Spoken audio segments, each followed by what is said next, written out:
The crystal chandelier shattered against the marble floor, and in that moment, Eliza Hawthorne understood that survival wasn't enough anymore.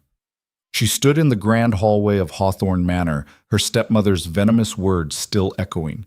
"You are nothing. You will always be nothing," while the most powerful duke in the realm watched from the shadows. But Eliza didn't flinch.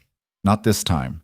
Because sometimes the quietest person in the room is the one who's been preparing the longest. This is the story of how an invisible daughter became impossible to ignore. If you want to see how far this journey goes, drop a comment with your city below, hit that like button, and let's begin. The servants whispered that Hawthorne Manor had two faces. The first face smiled, all gleaming windows and manicured gardens, the kind of estate that made travelers slow their carriages just to admire the symmetry of its columns. The second face never smiled at all. It lived in the upper hallways where sunlight rarely reached, in the quiet breakfast rooms where words were weapons, in the spaces between what the family showed the world and what actually happened behind closed doors. Eliza Hawthorne had learned to navigate both faces before her 10th birthday. "You're slouching again." The words came from across the breakfast table, delivered with the precision of a blade finding its mark. Victoria Hawthorne, second wife to Lord Edmund Hawthorne, stepmother to Eliza, and undisputed ruler of the household's daily operations, didn't even look up from her correspondence as she spoke. She never needed to. Her voice carried the kind of authority that made looking unnecessary. Eliza straightened her spine against the chair, the movement so practiced it was almost involuntary. "Yes, stepmother. And your tea is getting cold. Waste is unbecoming." "Yes, stepmother." Across the table, Eliza's stepsisters exchanged glances. Margot, the eldest at 19, smirked into her napkin. Cecilia, 17 and sharp as her mother in every way that mattered, didn't bother hiding her amusement. "Mother, must we endure breakfast with her every morning?" Cecilia's voice dripped with the kind of casual cruelty that came from never being told no. "She barely speaks anyway. It's like dining with furniture." "Cecilia." Victoria's tone held a note of warning, but her eyes glinted with something that wasn't quite disapproval. "Your sister is part of this household." The word sister landed wrong, like it always did. Hollow. Performative. A word Victoria used only when it suited her purposes. Eliza lifted her teacup, grateful for something to do with her hands. The porcelain was fine enough to see light through, expensive enough that breaking it would mean going without dinner. She'd learned that lesson 3 years ago. "Besides," Victoria continued, setting down her letter opener with deliberate care, "Eliza serves a purpose at this table. She reminds you both how fortunate you are, how much you have to lose if you fail to live up to expectations." Margot's smirk faltered. Even Cecilia's expression tightened. "The Ashford Ball is in 2 weeks," Victoria said, shifting topics with the smooth efficiency of someone conducting a military campaign. "Margot, you'll wear the emerald silk. It brings out your eyes. Cecilia, the ivory with the pearl trim. You need to look virginal, but not boring." "And what about—" Cecilia started to gesture toward Eliza, then stopped like she'd forgotten the question wasn't worth asking. "Eliza will remain here," Victoria said simply. "The household requires supervision during such events." The household requires supervision. As if the 12 servants they employed couldn't manage an empty house for one evening. As if this weren't exactly what it was. Another door closed, another opportunity removed, another reminder that Eliza existed at the margins of her own family. "Of course," Eliza said quietly. She'd stopped fighting these decisions 2 years ago, right around the time she realized that fighting only gave Victoria satisfaction. Silence, she'd discovered, was harder to punish. Silence didn't give them anything to grab onto. The breakfast continued in its usual pattern, Victoria issuing instructions, Margot and Cecilia alternating between compliance and subtle rebellion, Eliza fading into the wallpaper. By the time the meal ended, she'd barely touched her food. Her appetite had learned to hibernate during the family gatherings. "Eliza." She'd almost made it to the door. "Yes, stepmother?" Victoria stood by the window now, backlit by morning sun in a way that made her look almost angelic. Almost. "Your father wishes to see you in his study. Don't keep him waiting." Something cold slithered down Eliza's spine. Her father never requested her presence. In the 3 years since he'd remarried, Lord Edmund Hawthorne had perfected the art of looking through his eldest daughter as if she were made of glass. Did he say why? "Since when do you question your father's summons?" Victoria's voice sharpened. "Go," Now. The study occupied the east wing of the manor, far enough from the main living quarters that sound didn't carry. Eliza had always thought that was intentional. Her father conducted his business there, the kind of business that involved ledgers and contracts and decisions that affected tenant farmers he'd never met. She knocked twice, waited for the gruff "enter," and pushed open the heavy oak door. Lord Edmund Hawthorne sat behind his desk like a king on a throne, all broad shoulders and steel-gray hair, and the kind of presence that made rooms feel smaller. He'd been handsome once in his youth. Eliza had seen the portraits. Time and ambition had carved his face into something harder. Eliza. He didn't invite her to sit. Close the door. She obeyed, her heart picking up speed. Through the window behind him, she could see the ground stretching toward the tree line, could imagine walking through them and just not stopping. "We're expecting a guest," her father said, shuffling papers without looking at her. "Duke Adrian Blackmore. He arrives tomorrow." Eliza knew the name. Everyone did. The Duke of Blackmore was a political force, young, brilliant, ruthless when necessary. He'd inherited his title at 21 and had spent the subsequent 5 years consolidating power that made older nobles nervous. People said he'd survived 3 assassination attempts and a scandal that would have destroyed a lesser man.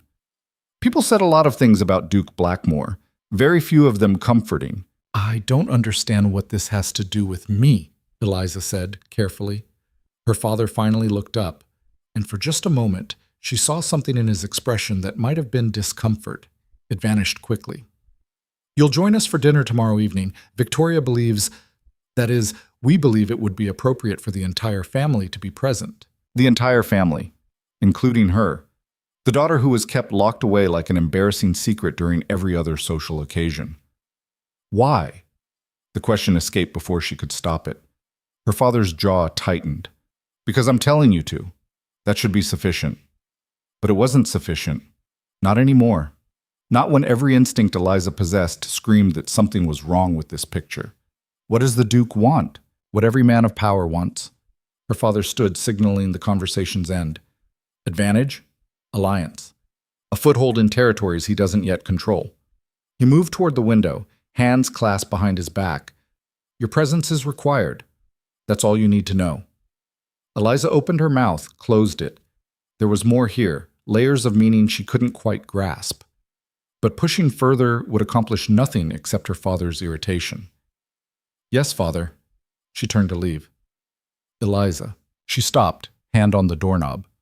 "Wear something appropriate. First impressions matter, even for you."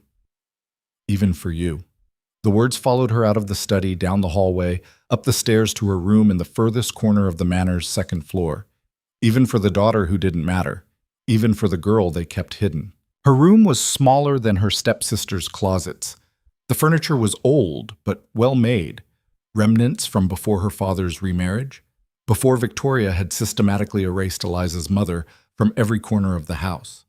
A narrow bed, a writing desk with an oil lamp. A bookshelf she'd filled with volumes rescued from the library downstairs before Victoria could donate them. Eliza closed the door and leaned against it, finally allowing herself to breathe. A duke. Tomorrow. And they wanted her at dinner. She moved to the window, pushing aside the thin curtain. From here, she could see the main gates, the long drive lined with oak trees that turned gold in autumn. Beyond that, the world continued without her. The village, the markets, the capital city she'd visited exactly twice in her 18 years. Her reflection stared back from the dark glass. Pale skin, dark hair that was too thick to behave properly, eyes the color of storm clouds. Unremarkable, Victoria had called her once. Pleasant enough, but unremarkable. As if being unremarkable was its own kind of failing. A knock interrupted her thoughts. "Come in," she said, expecting one of the servants. The door opened to reveal Sarah, the youngest housemaid, and the only member of the staff who still smiled at Eliza like she was human. "Miss Eliza," Sarah bobbed a quick curtsy, glancing over her shoulder before stepping inside. "I've brought your mending, but I wanted to warn you, Mrs. Hawthorne's in a state. She's been snapping at everyone since breakfast." "More than usual?" "Much more." Sarah lowered her voice. "She had me fetch 3 different dresses for Miss Margot, then rejected them all. And she's had cook change tomorrow's menu twice." The maid hesitated. Is it true? About the Duke? He's visiting, yes. Sarah's eyes went wide. The Duke of Blackmore? Here? Oh, Miss Eliza, they say he's frighteningly handsome but cold as winter. And rich beyond measure. And that he once dueled a man who insulted him at court and… Sarah! The maid snapped her mouth shut. I'm sure most of those stories are exaggerated, Eliza said, though she wasn't sure at all. Thank you for the warning about my stepmother. I'll stay out of her way. You're always good at that, miss. Sarah's expression softened. Too good, if you ask me. After the maid left, Eliza sat at her desk and pulled out the journal she kept hidden beneath a loose floorboard. The pages were filled with observations, sketches, fragments of thought she couldn't speak aloud.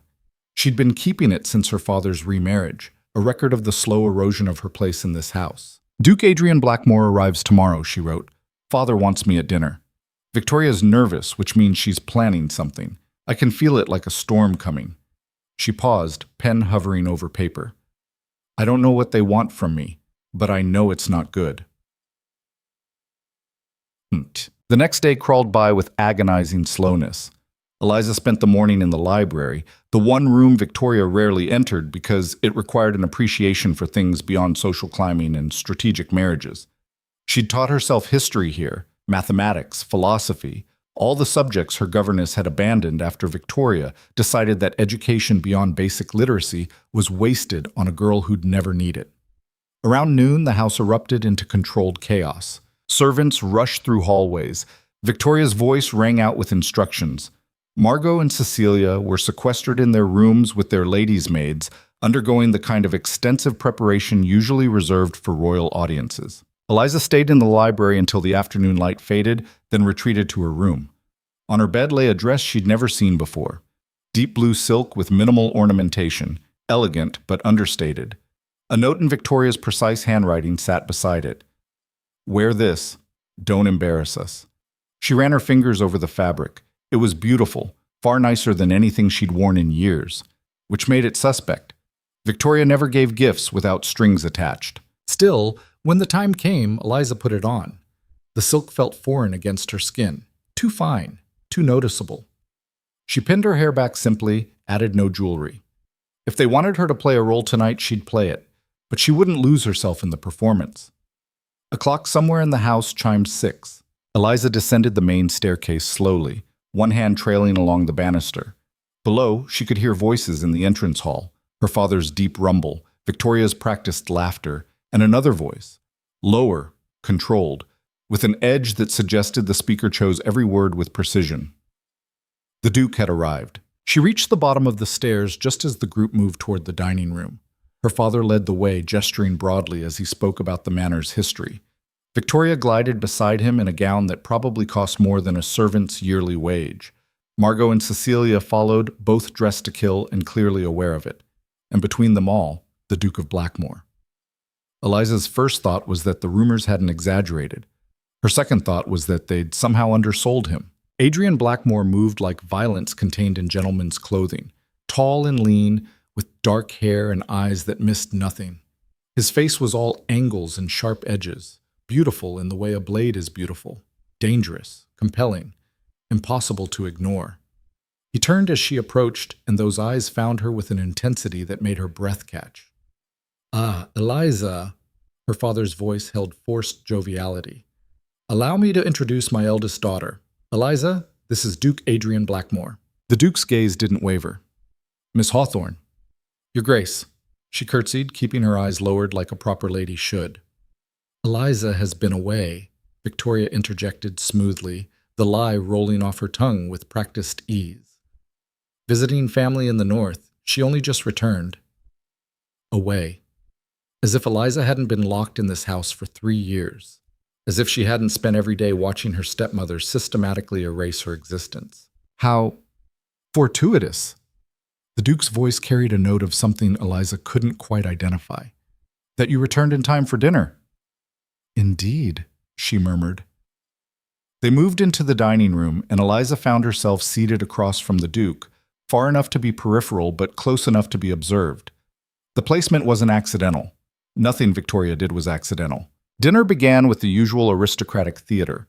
Multiple courses delivered with precise timing, wine in crystal glasses, conversation that danced around actual meaning like swordsmen testing each other's defenses. Victoria dominated the discussion, steering it toward safe topics: the weather, the upcoming season in the capital, the recent renovations to the manor's east garden.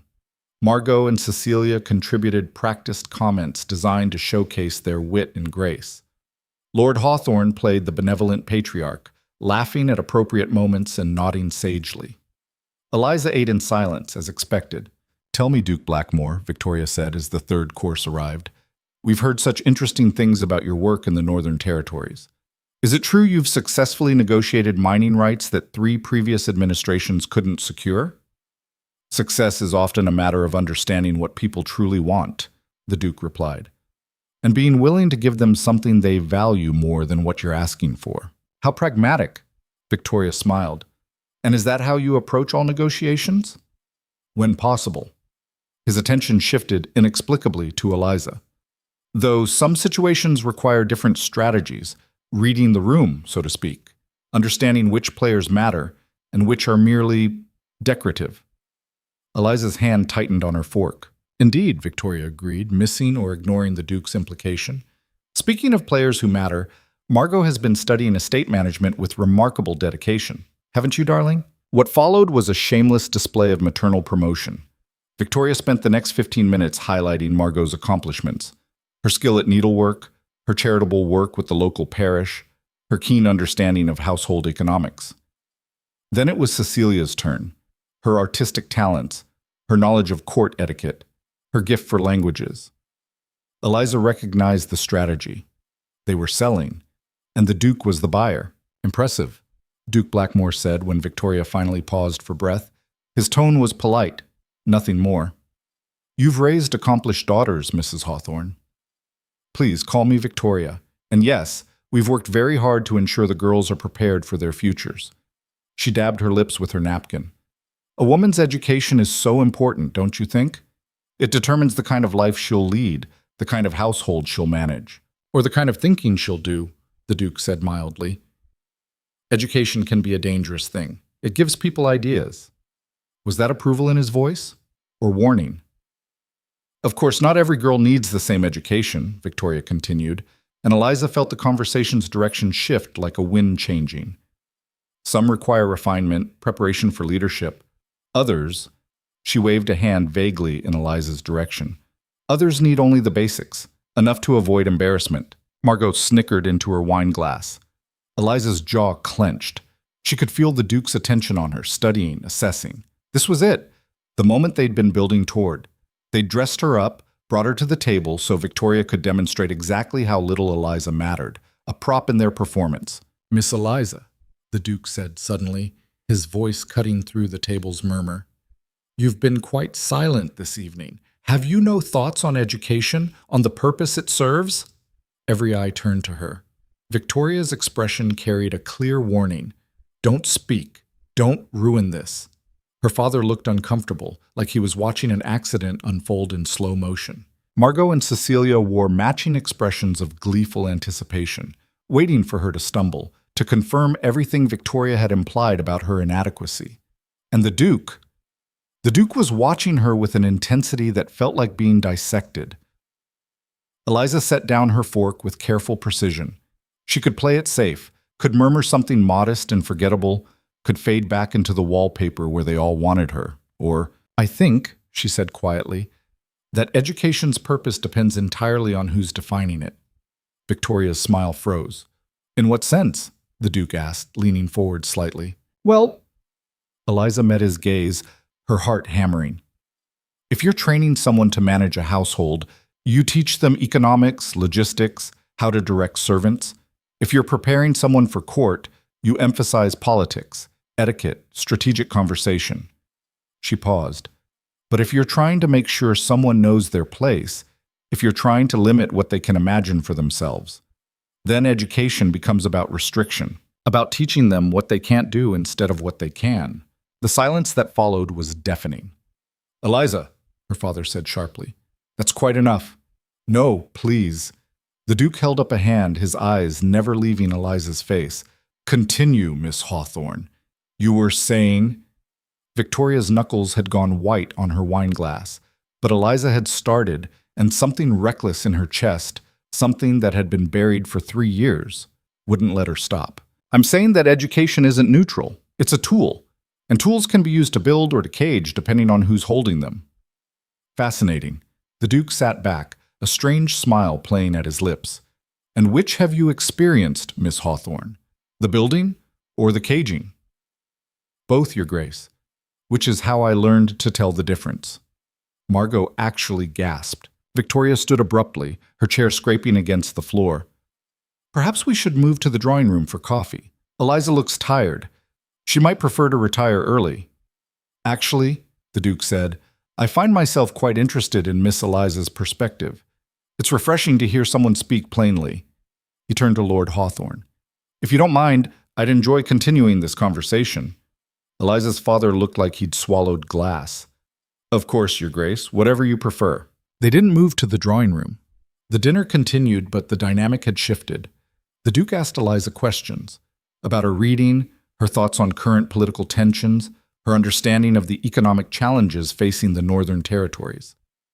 Real questions, the kind that expected real answers, and Eliza answered. Carefully at first, then with growing confidence. Years of reading alone in the library had given her knowledge her family didn't know she possessed. More than that, years of being invisible had taught her to observe, to see patterns, to understand the mechanics beneath surface interactions. She watched Victoria's composure crack piece by piece, watched Margot's smug superiority curdle into confusion, watched her father's expression shift from discomfort to something that might have been recognition, like he was seeing a stranger wearing his daughter's face.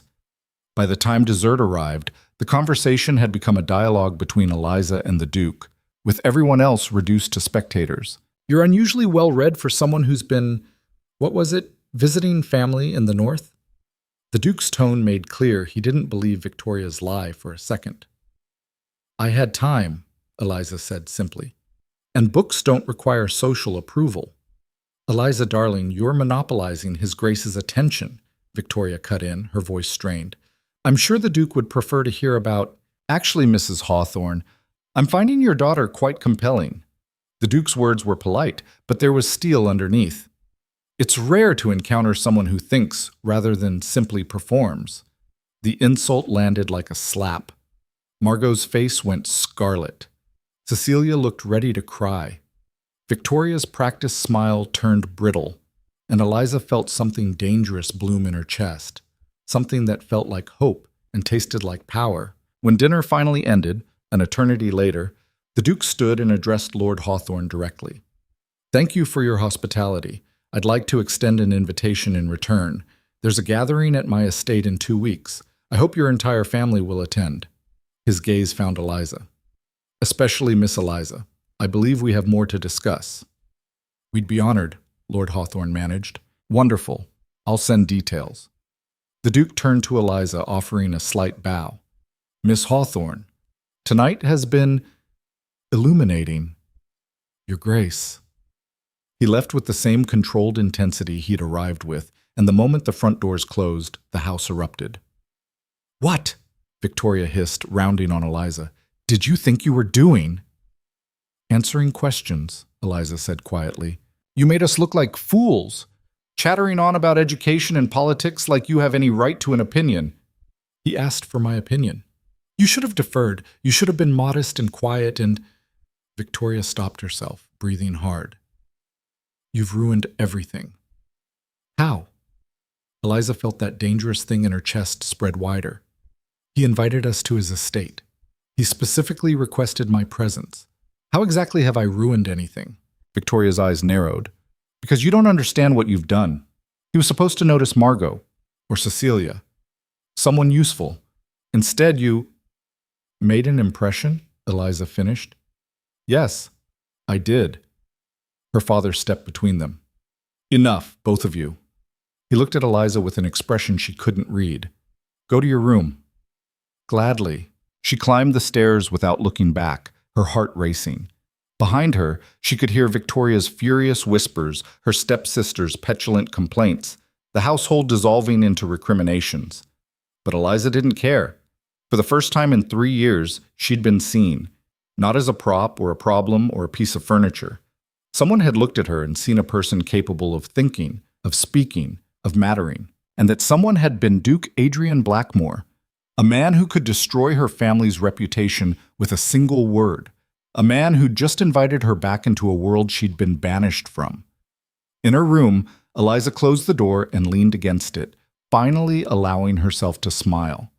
She didn't know what the Duke wanted, didn't know if this was opportunity or trap, but she knew one thing with absolute certainty. She was done being invisible. Whatever came next, whatever Victoria planned, whatever games her father played, whatever the Duke's true intentions were, Eliza Hawthorne would face it standing up. Because tonight, she'd remembered something she'd almost forgotten. She had a voice, and she wasn't going to whisper anymore. The silence in her room lasted exactly 4 minutes. Eliza counted them, standing with her back pressed against the door, listening to the muffled chaos downstairs. Victoria's voice rose and fell like a storm wave. Her father's deeper tones cut through intermittently, though whether he was defending Eliza or just trying to restore order, she couldn't tell. Then footsteps on the stairs. Heavy, deliberate. Her father. The knock came hard enough to rattle the frame. "Eliza, open this door." She did, because refusing would only delay the inevitable. Lord Edmund Hawthorne filled the doorway, his face carved from stone in fury. "What possessed you?" he demanded, not bothering to step inside. "You sit silent for 3 years and choose tonight to develop opinions?" He asked me questions. Was I supposed to lie? "You were supposed to be forgettable." Her father's volume climbed. "Do you understand what you've done? Duke Blackmore came here evaluating potential alliances, marriage prospects, and instead of letting your sisters shine, you made him actually interested in this family." Eliza heard the edge in her own voice and didn't try to soften it. "Because from where I sat, Margot and Cecilia bored him senseless." Her father's hand slammed against the doorframe. "You don't get to have thoughts on this. You don't get to sabotage your sisters' futures because you're bitter about your own circumstances." "My circumstances?" Something hot and bitter rose in Eliza's throat. "You mean being erased? Being locked away like I'm something shameful? Those circumstances?" "You are my daughter, and you will do as you're told." "Then tell me what you want." The words burst out before she could stop them. "Because I'm tired of guessing. Tired of trying to be invisible enough that Victoria doesn't notice me, but visible enough that you remember I exist. Just tell me what role I'm supposed to play, and I'll play it." Her father stared at her, something shifting behind his eyes. For a moment, just a moment, he looked almost guilty. "You'll attend the Duke's gathering," he said finally, his voice lower.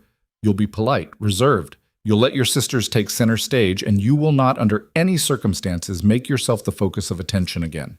Am I clear?" "Perfectly." He turned to leave, then stopped. "Your mother would be disappointed." The words hit like a physical blow. Eliza's breath caught, her vision blurring at the edges. Her father never mentioned her mother. Never. In 3 years, he'd erased her so completely that sometimes Eliza wondered if she'd imagined the gentle woman who'd sung her to sleep, who'd taught her to read, who'd looked at her like she mattered. "My mother," Eliza said, her voice shaking, "would be disappointed that you let Victoria treat me like a servant in my own home. She'd be disappointed that you chose a new wife over your own daughter. And she'd be disappointed that you're more concerned with making a good impression on a duke than with whether I'm happy." Her father's shoulders stiffened. He left without another word. Eliza closed the door and slid down it until she was sitting on the floor, knees pulled to her chest. Her hands were trembling. Her whole body was trembling. She'd just burned every bridge she had left. A soft knock interrupted her spiraling thoughts. This one was gentle, tentative. "Miss Eliza, it's Sarah." Eliza opened the door to find the maid holding a tea tray, her expression worried. "Thought you might need this," Sarah said, slipping inside and closing the door quickly. "The whole house is in an uproar. Mrs. Hawthorne's in her chambers having what Cook calls a fit of vapors. Your father's locked himself in his study. And your sisters—" She shook her head. "Best we don't discuss what they're saying." "Thank you." Eliza took the tea with hands that still shook slightly. Sarah hesitated. "If you don't mind my saying, miss, what you did tonight, standing up for yourself like that, it was brave. Or stupid. Maybe both." The maid's smile was sympathetic. But you got his attention, didn't you? The Duke's. That's more than your sisters managed with all their preening. Eliza sipped the tea, letting the warmth steady her. Sarah, what do you know about Duke Blackmore? The truth, not the gossip. The maid glanced at the door, then lowered her voice.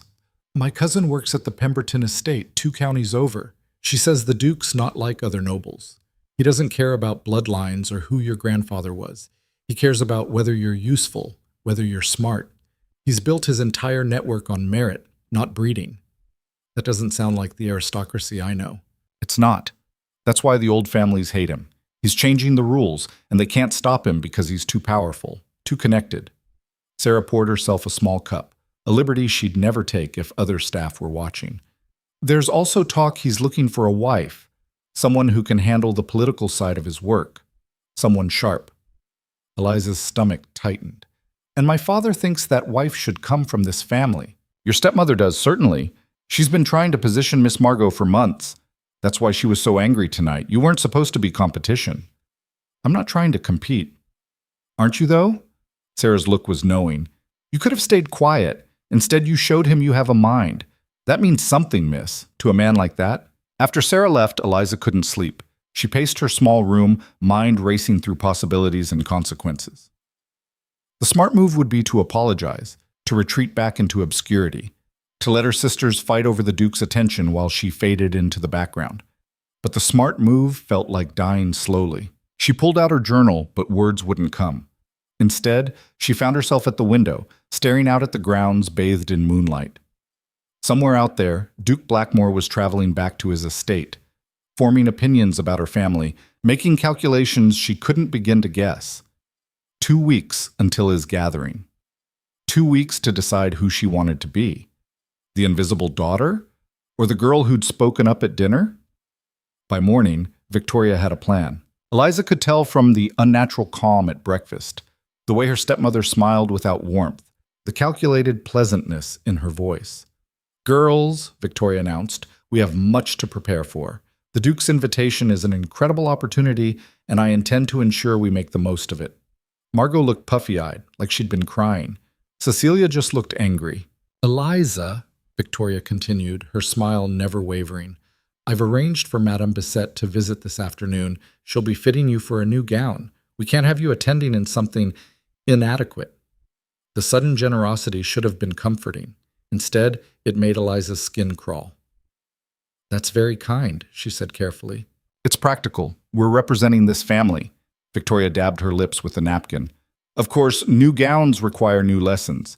You'll join your sisters for deportment instruction this week. Your posture needs work. And your conversation skills. She trailed off meaningfully. There it was, the trap. Victoria would bury her in lessons and restrictions, would micromanage every word and gesture, would turn her into a puppet performing the role of dutiful daughter. I appreciate your concern, Eliza said, but I think I managed well enough at dinner. Did you? Victoria's voice dropped several degrees. Or did you simply monopolize the Duke's attention through novelty? Novelty fades, dear. Breeding and grace endure. Margot snickered. Cecilia examined her nails, smug. Nevertheless, Victoria continued, you'll attend the lessons. I insist. And if I refuse? The temperature in the room plummeted. You won't refuse, Victoria said softly. Because if you do, I'll ensure you attend the Duke's gathering in last season's hand-me-downs with explicit instructions to the staff that you're feeling unwell and should leave early. You'll be present, as requested, but utterly unremarkable. Your choice. Eliza's jaw clenched. That's not a choice. Life rarely offers us real choices, dear. Only consequences. Victoria stood, smoothing her skirts. Madame Bissette arrives at 2. Don't be late. The fitting was torture. Madame Bissette, a stick-thin woman with sharp eyes and sharper pins, circled Eliza like a predator evaluating prey. Victoria supervised, making pointed comments about Eliza's figure, her coloring, her posture. She's too pale, Victoria observed. The emerald silk would wash her out completely. Perhaps the burgundy? Madame Bissette suggested, holding up a swatch of deep red fabric. Too bold. She needs something subdued, forgettable. Eliza stood on the fitting platform, arms outstretched, and watched her stepmother systematically plan her diminishment. Every choice was calculated to make her blend in, Disappear, become background noise while Margot and Cecilia shone. What about the dove gray? Victoria pointed to a pale, lifeless fabric. Simple. Appropriate. If I may, Eliza said quietly, the Duke seemed to prefer substance over simplicity. Victoria's eyes flashed. The Duke's preferences are not your concern. They should be, shouldn't they? If we're trying to impress him? Eliza met her stepmother's gaze in the mirror. Or are we trying to ensure only specific people impress him? Mind your tongue. I am, carefully. Eliza turned to Madame Bisset. What would you recommend for someone attending a gathering where intelligence is valued over decoration?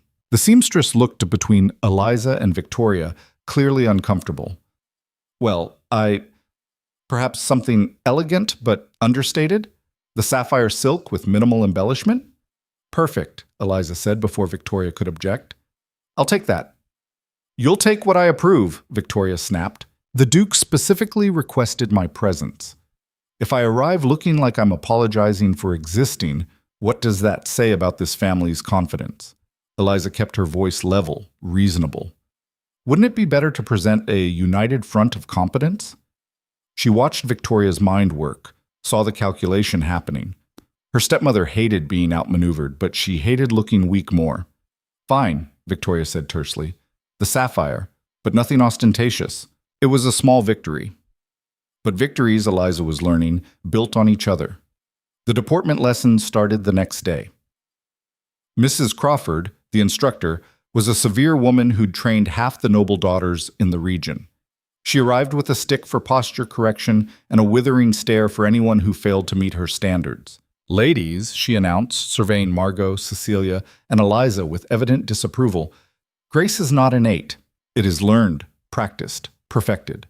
You will walk with books on your heads. You will practice entering and exiting rooms. You will master the art of conversation without dominating it. That last bit was directed at Eliza. For 3 hours, they walked in circles, balanced books, practiced curtsies that made Eliza's knees ache. Mrs. Crawford corrected every movement, every gesture, every facial expression. Miss Eliza, your smile is too knowing. Soften it. Miss Margot, you're swaying like a tavern girl. Steady yourself. Miss Cecilia, if you roll your eyes one more time, we'll start over from the beginning. During a brief break, Margot cornered Eliza in the hallway. This is your fault, she hissed. Mother never made us do this before you ruined dinner. I answered questions. That's hardly ruination. You embarrassed us. Made us look stupid in front of the most important man to visit this house in years. Margot's face was flushed with anger and something that looked like fear. Do you know what's at stake here? What kind of future a connection with Duke Blackmore could mean? I know you see him as a prize to be won. He is, and you're not even in the running, so stop interfering. Eliza studied her stepsister. Margot was beautiful in a conventional way. Blonde, blue-eyed, the kind of pretty that fit nicely into drawing rooms and portrait galleries. But there was a desperate edge to her now, a brittleness that hadn't been there before. What did Victoria promise you? Eliza asked quietly. What? If you catch the Duke's attention, if you become a duchess, what did she promise you? Margot's expression shifted, something vulnerable flickering beneath the anger. Freedom, she said finally. A house of my own, respect, everything a good marriage is supposed to bring. And if you don't catch his attention, then I stay here, waiting for whatever lesser match Mother arranges, growing older and less valuable with each passing season. Margot's voice dropped. So yes, Eliza, this matters to me, more than you can possibly understand. She walked away before Eliza could respond, leaving her standing in the hallway with a strange ache in her chest. She'd been so focused on her own survival that she hadn't considered what cages her stepsisters might be trapped in, too. That evening, Eliza found her father in his study. He looked up from his ledgers with obvious reluctance. I'm busy, Eliza. This won't take long. She closed the door behind her. I want to understand something. Why did you really invite the Duke here? Business? Potential alliance. I've explained this. No, you've avoided explaining it. What kind of alliance? She stepped closer to his desk. Are you in debt? Do you need his political support? Is Victoria pushing for a marriage match? Her father's jaw tightened. My financial affairs are none of your concern. They are, if they're the reason I'm suddenly worth dressing up and parading in front of nobility. You think very highly of yourself. I think very little of myself, actually. That's the problem. Eliza planted her hands on his desk, leaning forward. For 3 years, I've been nothing. Now suddenly I'm worth new gowns and deportment lessons. Something changed. I want to know what. Her father stared at her for a long moment, and she saw something in his expression she'd never seen before. Uncertainty. The Northern Territories are in flux, he said finally. Duke Blackmore controls most of the mining rights. The trade routes. Anyone who wants to do business there needs his approval. And you want to do business there. I need to do business there. The estate's revenues have been declining. We need new income streams. He looked away. Blackmore doesn't grant favors to just anyone. He needs reasons, incentives, like a marriage into his family, like any connection that benefits him. Her father's voice was heavy. Victoria believes Margot would be suitable. She's been positioning her for months, cultivating contacts, spreading word of our daughter's availability. Your daughters, plural. Margot, her father corrected. Victoria was clear on that. Until the Duke showed interest in me instead. He showed curiosity. That's different. Her father finally met her eyes. You're not prepared for what that world demands, Eliza. You think speaking your mind at one dinner makes you ready for the political arena Blackmore operates in? You'd be eaten alive. Maybe, or maybe I'm stronger than you think. You're idealistic. That's not the same as strong. Eliza straightened. Then I suppose we'll find out at his gathering, won't we? She left before he could respond, her heart pounding. She'd confirmed what she suspected. This was about money, power, alliances. Her family was drowning financially, and Victoria saw the Duke as a lifeline. Margot was supposed to be the bait, but Eliza had accidentally become competition. The next 10 days passed in a blur of preparation. More fittings, more lessons, more of Victoria's tight-lipped management of every detail.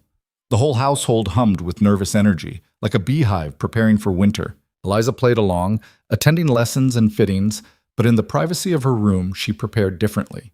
She read everything she could find about Duke Blackmore. Old news sheets, political treatises, gossip columns. She built a picture of a man who'd inherited a title at 21 and immediately begun reshaping the power structure around him. He'd survived challenges that would have destroyed lesser nobles. He'd made enemies and allies with equal precision, and he valued intelligence above almost everything else. The night before the gathering, Victoria assembled them all in the drawing room for final instructions. Tomorrow, you will be representing this family in front of some of the most influential people in the realm, she said, pacing like a general before battle. Margot, you'll be seated near the Duke if possible. Engage him in conversation about estate management. He respects that. Cecilia, you'll charm his business associates. Make connections. And me? Eliza asked. Victoria's smile was cold. You'll be pleasant, polite, and forgettable. Answer if spoken to. Otherwise, observe and stay out of the way. That's it? That's your strategy for the daughter he specifically invited? My strategy is to prevent you from sabotaging your sisters again.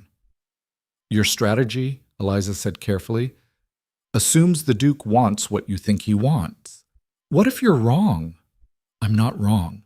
But if you are, if he's evaluating us based on different criteria, then we're all playing the wrong game. Victoria stepped closer, her voice dropping to a whisper that somehow carried more menace than shouting. You will not ruin this. Do you understand? This family's future depends on making the right impression tomorrow. If you jeopardize that in any way, there will be consequences. What kind of consequences? The kind that ensure you never attend another social function. The kind that make these last 3 years look pleasant by comparison.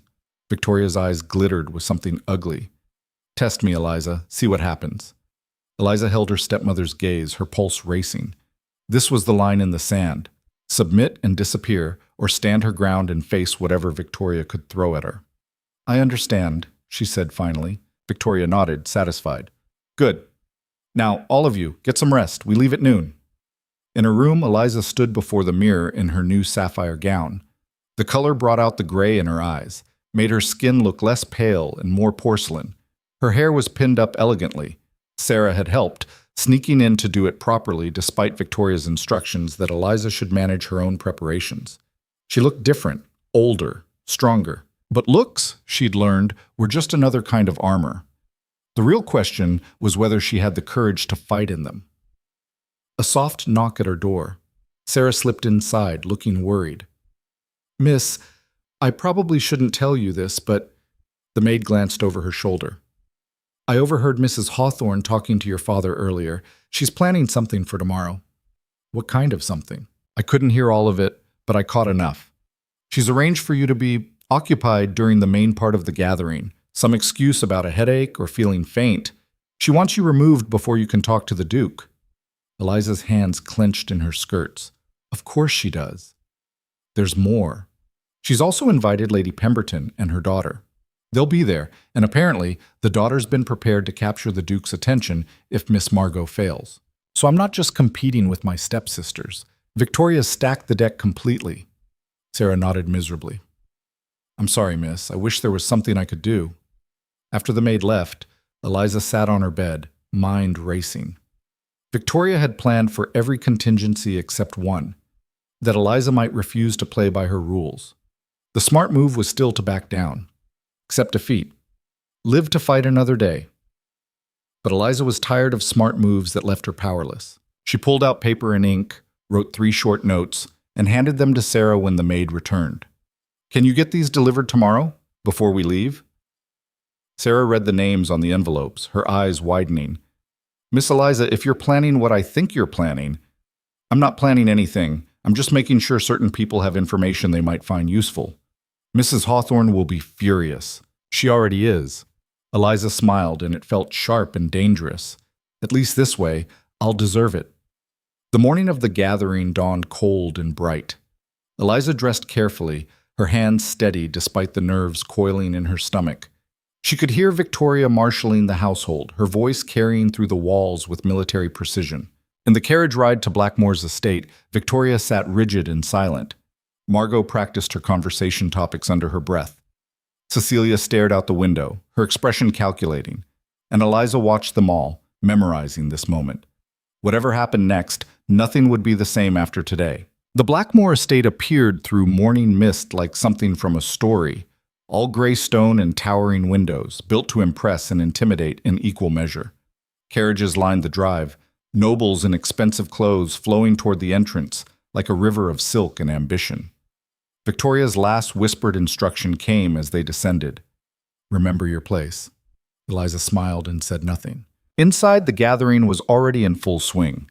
A ballroom had been transformed into a grand reception hall, with people clustered in groups, conversations humming with barely concealed strategy. Everyone here wanted something. Everyone was playing angles. And somewhere in this crowd was Duke Adrian Blackmore, the man they'd all come to impress. Eliza spotted him across the room, and her breath caught. He stood with a group of older nobles, listening more than speaking, his dark eyes taking in everything. He looked even more formidable in his own domain, like a wolf among foxes. "There he is," Margot breathed, adjusting her neckline nervously. "Remember what we discussed," Victoria murmured. "Elegance, not eagerness." But before Margot could move, a servant appeared at Eliza's elbow. "Miss Eliza Hawthorne." "Yes?" "His Grace requests your presence, immediately." Victoria's face went white, and Eliza, ignoring her stepmother's strangled protest, followed the servant through the crowd toward the one man who'd asked to see her first. The servant led her through clusters of nobility who turned to watch her pass. Eliza felt their stares like pinpricks against her skin, heard the whispers start before she'd cleared the first group. "Who is that?" "Hawthorne's eldest, I think." "I didn't know he had another daughter." She kept her chin up, her pace steady, even as her heart hammered against her ribs. Behind her, she could sense Victoria's fury radiating like heat from a forge. But there was no turning back now. The Duke had summoned her first, in front of everyone, and that single act had already shifted the entire dynamic of the room. The servant stopped before a set of tall doors leading to what looked like a private study. He knocked twice, waited for acknowledgement, then opened the door and stepped aside. Duke Adrian Blackmore stood by the window, his back to the door, hands clasped behind him. The study was masculine and spare. Dark wood, leather chairs, shelves lined with books that looked actually read rather than decorative. A map table dominated one corner, covered in documents. "Miss Hawthorne," he said without turning around, "close the door." Eliza did, the soft click seeming unnaturally loud.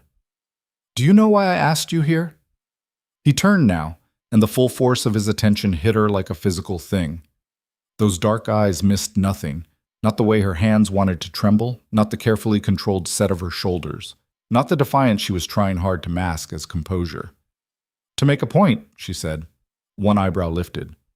"Explain. You summoned me first, publicly, in front of my family and half the nobility in the region." Eliza forced herself to hold his gaze. "You wanted everyone to know that I'm not invisible anymore, that you see value where my stepmother sees inconvenience." Perceptive. He moved closer, not threatening but deliberate. "And how does that make you feel?"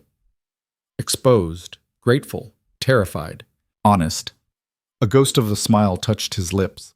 "Most people in your position would lie, would tell me they're honored, thrilled, not at all concerned about the consequences.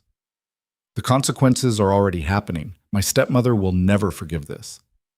"Does that trouble you?" Eliza thought about Victoria's whispered threats, about the 3 years of systematic erasure, about Margot's desperate face in the hallway. "It should trouble me more than it does. Sit." He gestured to one of the leather chairs. She sat, grateful to have something solid beneath her. The Duke took the chair opposite, leaning back with an ease that suggested he was accustomed to making people uncomfortable and unbothered by it. "I have a problem, Miss Hawthorne. Perhaps you can help me solve it." "I'm listening." "I'm surrounded by people who tell me what they think I want to hear. Advisors who agree with everything. Nobles who compete for my favor by being as inoffensive as possible." He steepled his fingers. "It makes for tedious company and poor decision-making." "So you collect people who disagree with you?" "I collect people who think. There's a difference." He stood, moved to the map table, traced a line along what looked like a territorial border. "The northern mining operations are failing, production down 40% in 6 months. My advisors tell me it's bad weather, poor luck, acts of nature. What would you tell me?" Eliza blinked. "You're asking me about mining operations?" "I'm asking what you see when someone gives you convenient excuses instead of real answers." She stood, moved to the table, studied the map. Names of towns, terrain markers, supply routes. Her mind worked through the puzzle like it was one of the logic problems she'd found in her father's old books. If production dropped that severely that quickly, weather isn't the problem. Weather affects everyone gradually. She traced the routes with her finger. "This is organized. Someone's disrupting the supply chains, either stealing the ore before it reaches your warehouses or bribing the workers to slow production." "And how would you determine which?" "Follow the money. See who's gotten suddenly wealthy in those territories. Check the warehouse manifests against what's actually arriving at market." She looked up, found him watching her with an intensity that made her breath catch. "But you already know all this. You've already solved it." "I have. 3 days ago." He smiled, and it was sharp and approving. "I wanted to see if you'd reach the same conclusion." "Why?" "Because my life is filled with people who need problems handed to them in pieces small enough to swallow. You saw the whole picture in under 2 minutes." He moved closer, close enough that she had to tilt her head back to maintain eye contact. "Tell me, Miss Hawthorne, what do you want?" The question caught her off guard.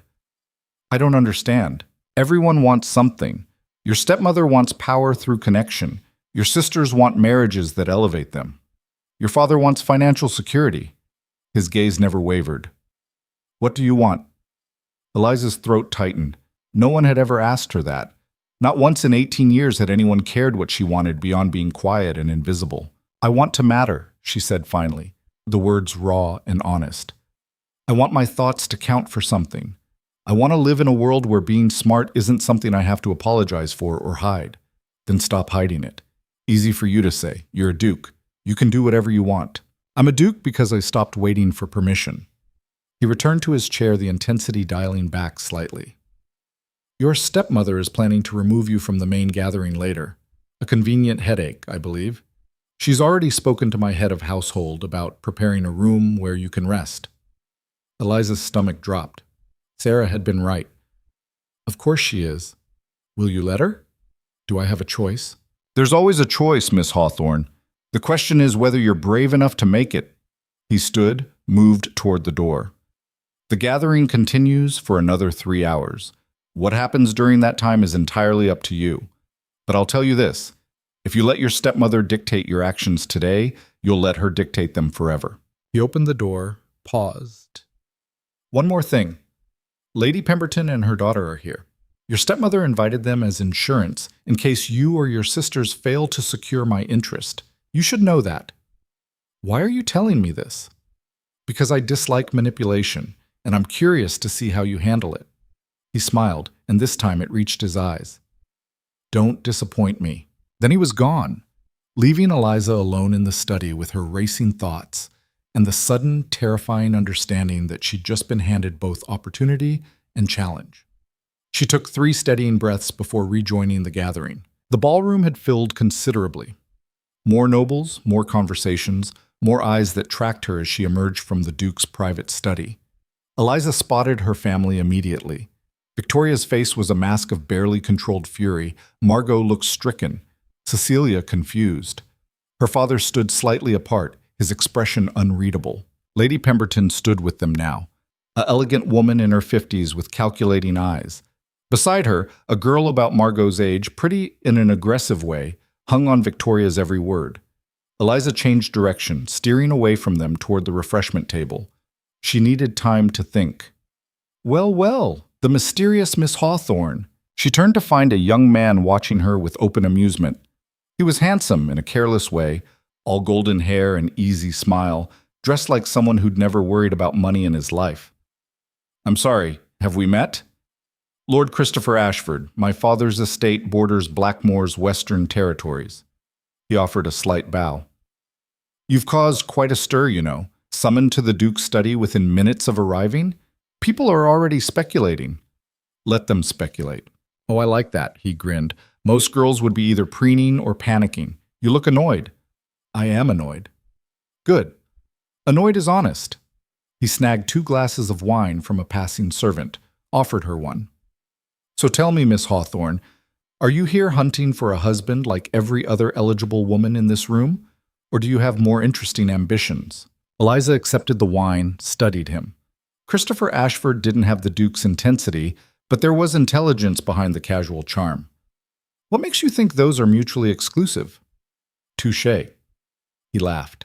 Though, in my experience, women who marry for position tend to abandon other ambitions rather quickly. Then you've been meeting the wrong women. Apparently so. His expression grew more serious. Fair warning, your stepmother is heading this way, and she looks like she's planning murder. Eliza didn't turn around. Let her come. But it wasn't Victoria who reached her first.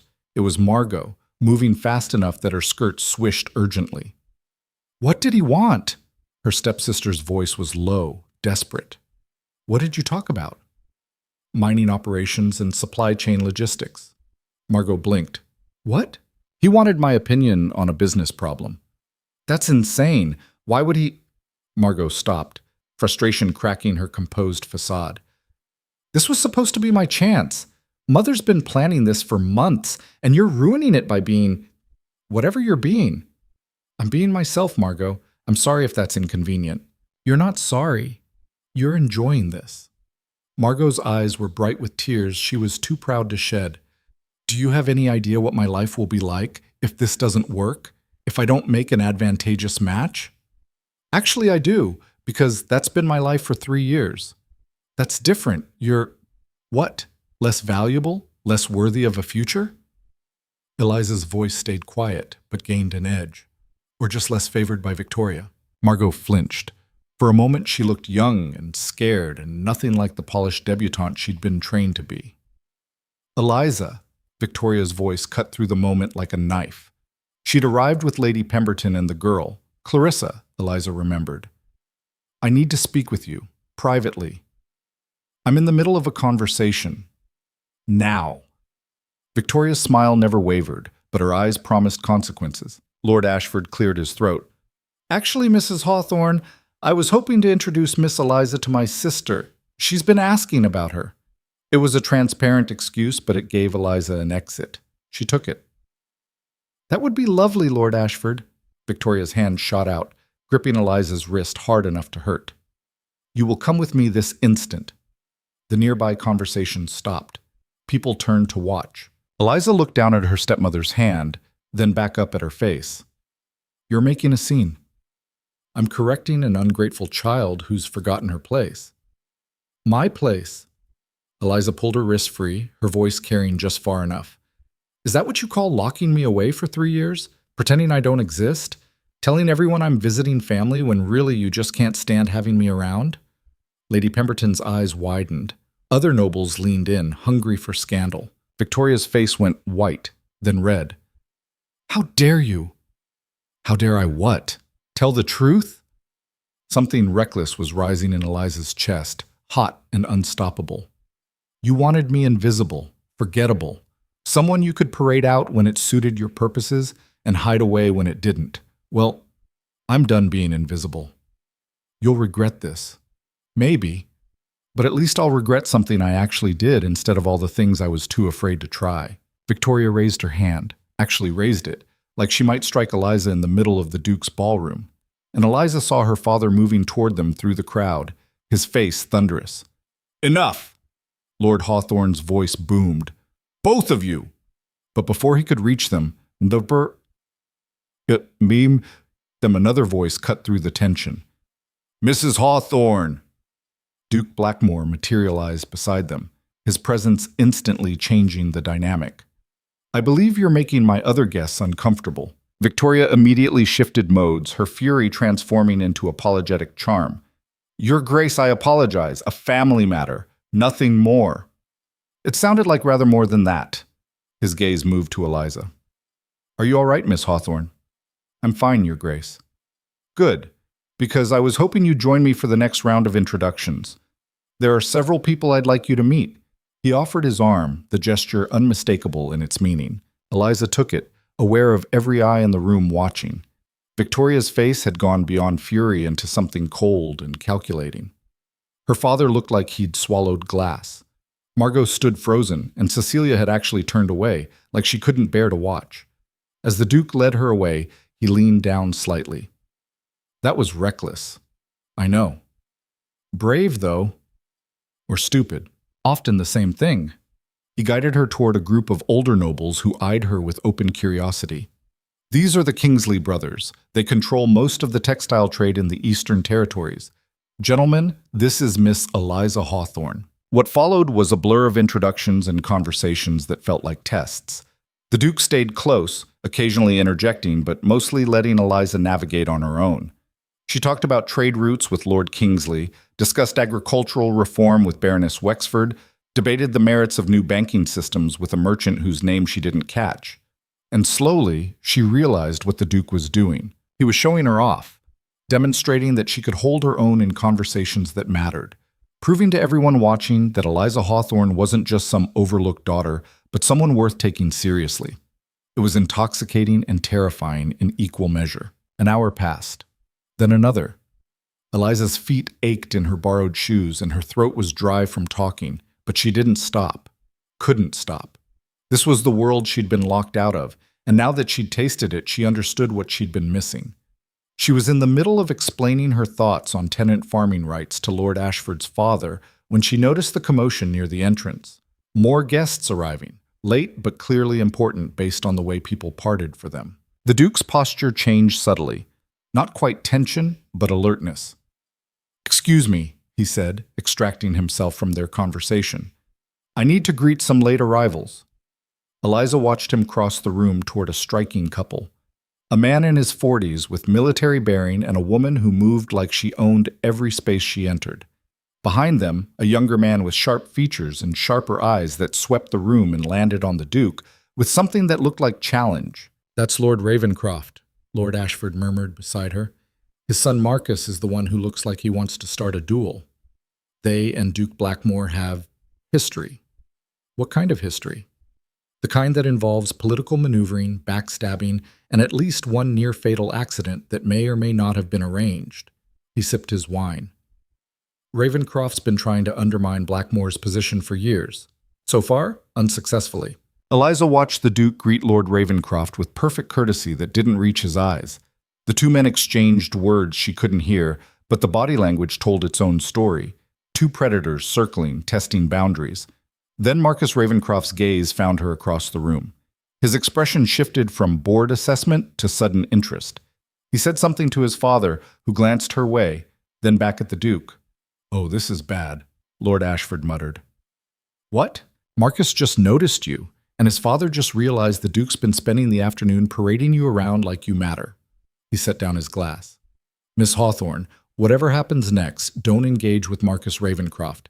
He's brilliant and charming and absolutely vicious when he sees an opportunity." But it was too late.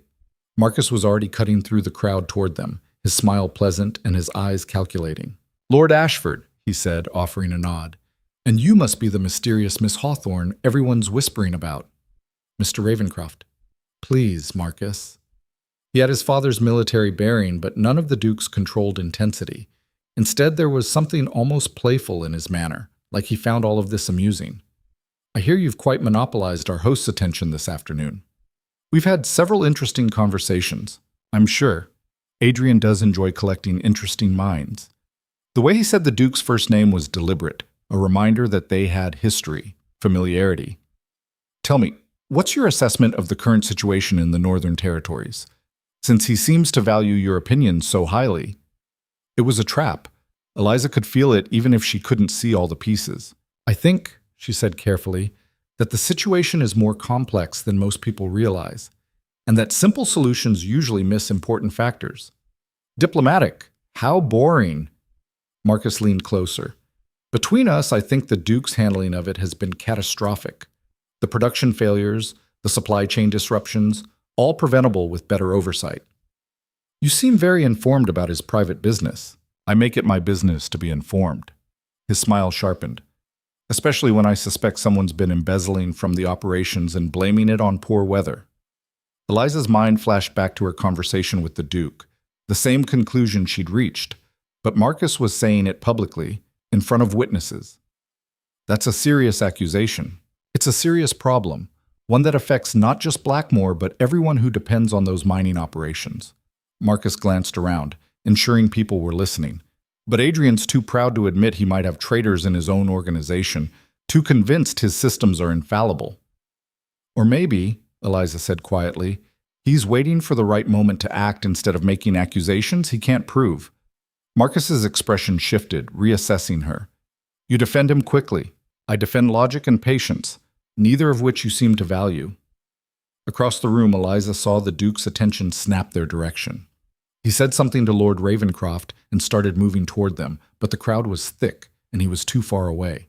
"Here's the thing, Miss Hawthorne." Marcus's voice dropped, became almost intimate. "Adrian Blackmore is very good at collecting intelligent people and making them think they matter to him, but eventually they all realize they're just pieces on his board, tools to be used and discarded when they're no longer useful." "Is that what happened to you?" His jaw tightened. "That's what happens to everyone who trusts him." "Then I'll make sure not to trust anyone who tells me not to trust." Lord Ashford made a choking sound that might have been a laugh. Marcus studied her for a long moment, then smiled, genuine this time, almost respectful. "You're sharper than I expected. I can see why he's interested." "Marcus." The Duke's voice cut through the conversation like a blade. He'd reached them, his expression pleasant but his eyes dangerous. "I see you've met Miss Hawthorne. Indeed, fascinating conversation." Marcus straightened, not quite backing down but recognizing the shift in power. "We were just discussing the Northern Territories. She has interesting theories." "I'm sure she does." The Duke's hand found Eliza's elbow, a subtle claim of territory. "If you'll excuse us, I promised to show Miss Hawthorne the sculpture gallery." It wasn't a request. Marcus inclined his head, but his eyes held a warning meant for Eliza. "Until next time, Miss Hawthorne, I do hope we can continue our discussion." The Duke guided her away, his grip firm but not painful. They walked in silence until they reached a quiet corridor away from the main gathering, then he released her and turned. "What did he say to you?" "That you collect intelligent people like trophies and discard them when they're no longer useful." Eliza met his gaze steadily. "That I should be careful about trusting you." "And do you believe him?" "I don't know you well enough to believe or disbelieve anything about you." She crossed her arms. "But I'm smart enough to know that Marcus Ravenscroft didn't approach me out of concern for my well-being. He wanted to use me against you. Perceptive." The Duke's expression softened slightly. "Marcus was a close friend once. We studied together, built plans together. Then he decided my success was a personal insult and has spent the last 3 years trying to tear down everything I've built. Why? Because I wouldn't let him marry my sister. He courted her, charmed her, convinced her he loved her, but I discovered he was actually deep in debt and planning to use her dowry to save himself. The Duke's voice went cold. I confronted him. He denied it. I showed him proof. He tried to elope with her anyway. I stopped it, and he's hated me ever since. Where's your sister now? Married to a decent man who actually loves her, living in the Southern Territories, far from court politics. He moved to the window, looked out over the grounds. Marcus is dangerous, Miss Hawthorne, not because he's evil, but because he's brilliant and wounded and convinced his failures are everyone else's fault. He said you have traitors in your organization. The Duke turned sharply. What else did he say? That you're too proud to admit you might have been betrayed, that you think your systems are infallible. Eliza hesitated. Is he right? About the traitors? Yes. I've known for weeks. The Duke's jaw tightened. About my pride? Possibly, but I'm not going to expose corruption before I have enough evidence to destroy everyone involved. When I move, it will be final. And what happens to the people caught in the middle when you do? They'll have to choose which side they're on. The way he said it made Eliza's skin prickle. This was the man people whispered about. Ruthless, strategic, willing to sacrifice pieces to win the game.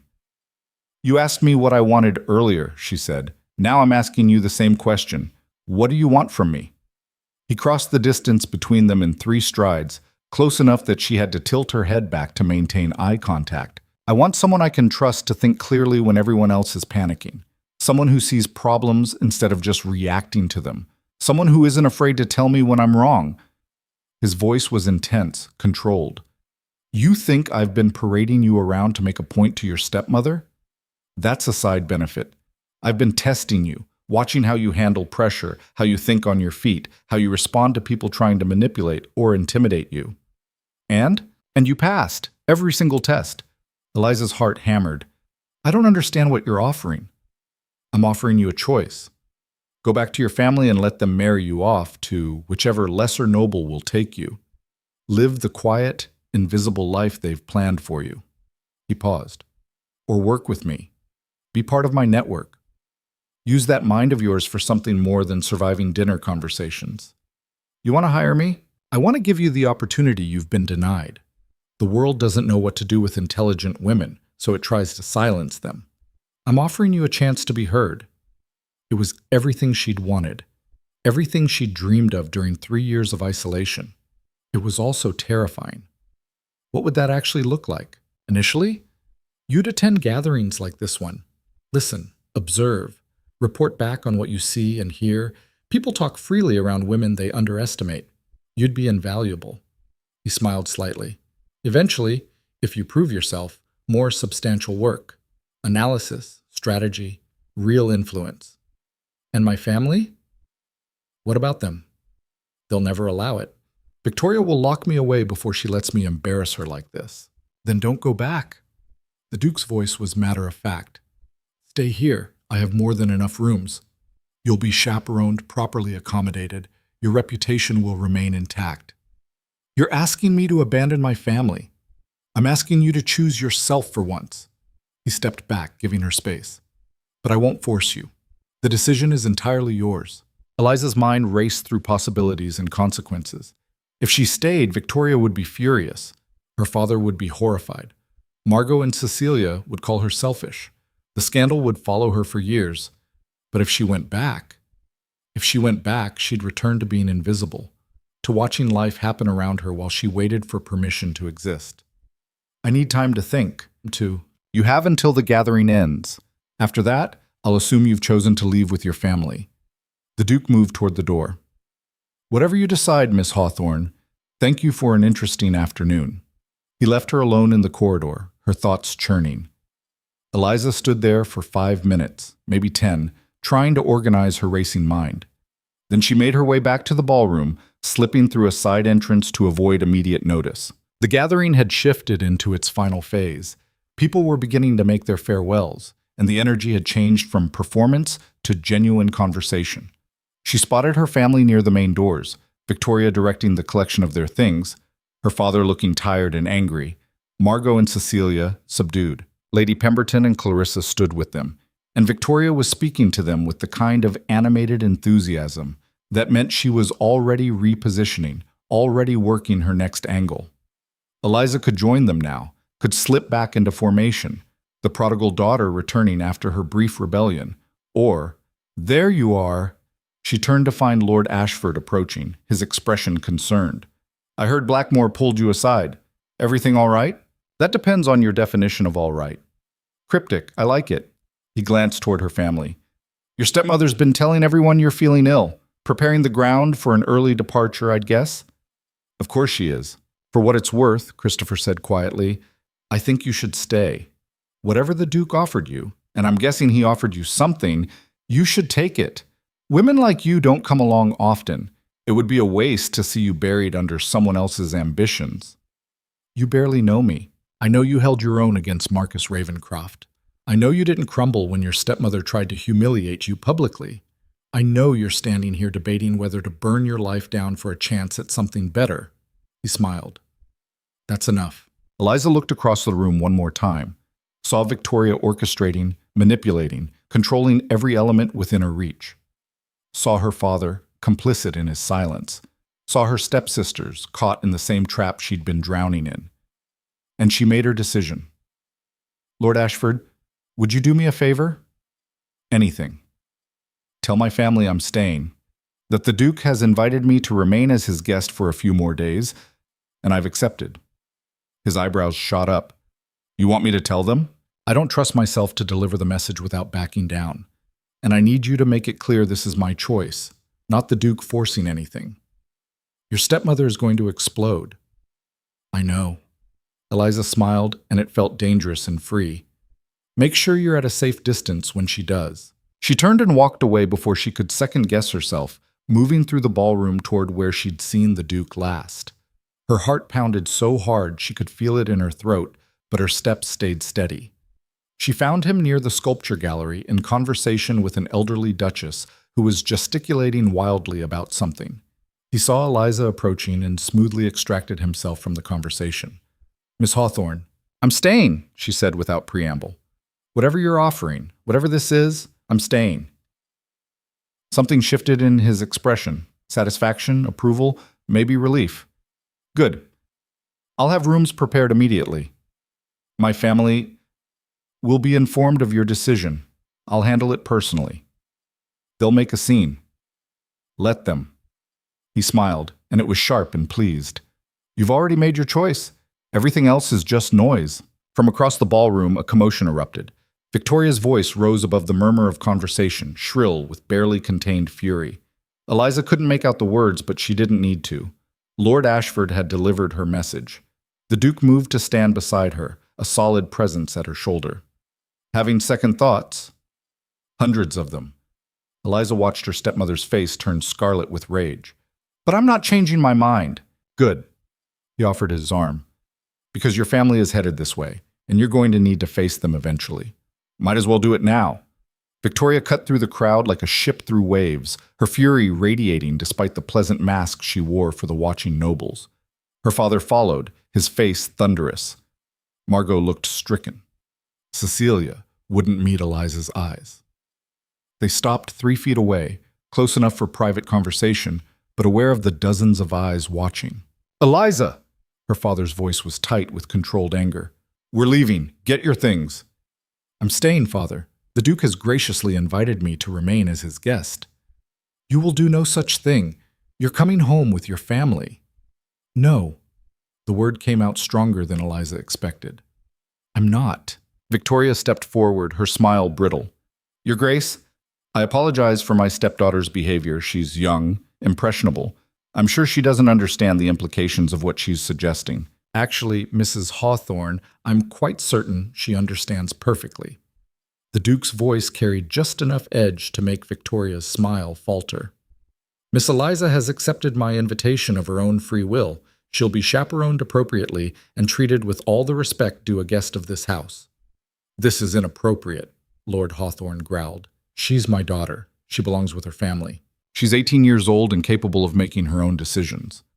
The Duke's tone didn't rise, but it hardened. Or are you suggesting she's incompetent to manage her own affairs? I'm suggesting she's being manipulated. By whom? You? Your wife? Or perhaps she's finally escaped manipulation for the first time in years. The accusation hung in the air. Victoria's face went white. How dare you, she whispered. I dare because someone needs to. The Duke's gaze swept across Eliza's family. Your daughter is staying. If you'd like to contest this legally, I have excellent lawyers. If you'd like to cause a scene, you're welcome to try, but I promise you'll lose far more than you gain. Margot made a small, wounded sound. Eliza, please, don't do this. Don't leave us. I'm not leaving you, Eliza said, her throat tight. I'm choosing myself. There's a difference. This is selfish and foolish, her father said. You'll regret this. Maybe, but it'll be my regret. My choice. Eliza forced herself to hold his gaze. For once in my life, I'm making a decision that's actually mine. Victoria grabbed Margot's arm, her composure finally cracking. We're leaving. All of us. Now. She swept toward the exit, dragging Margot with her. Cecilia followed quickly.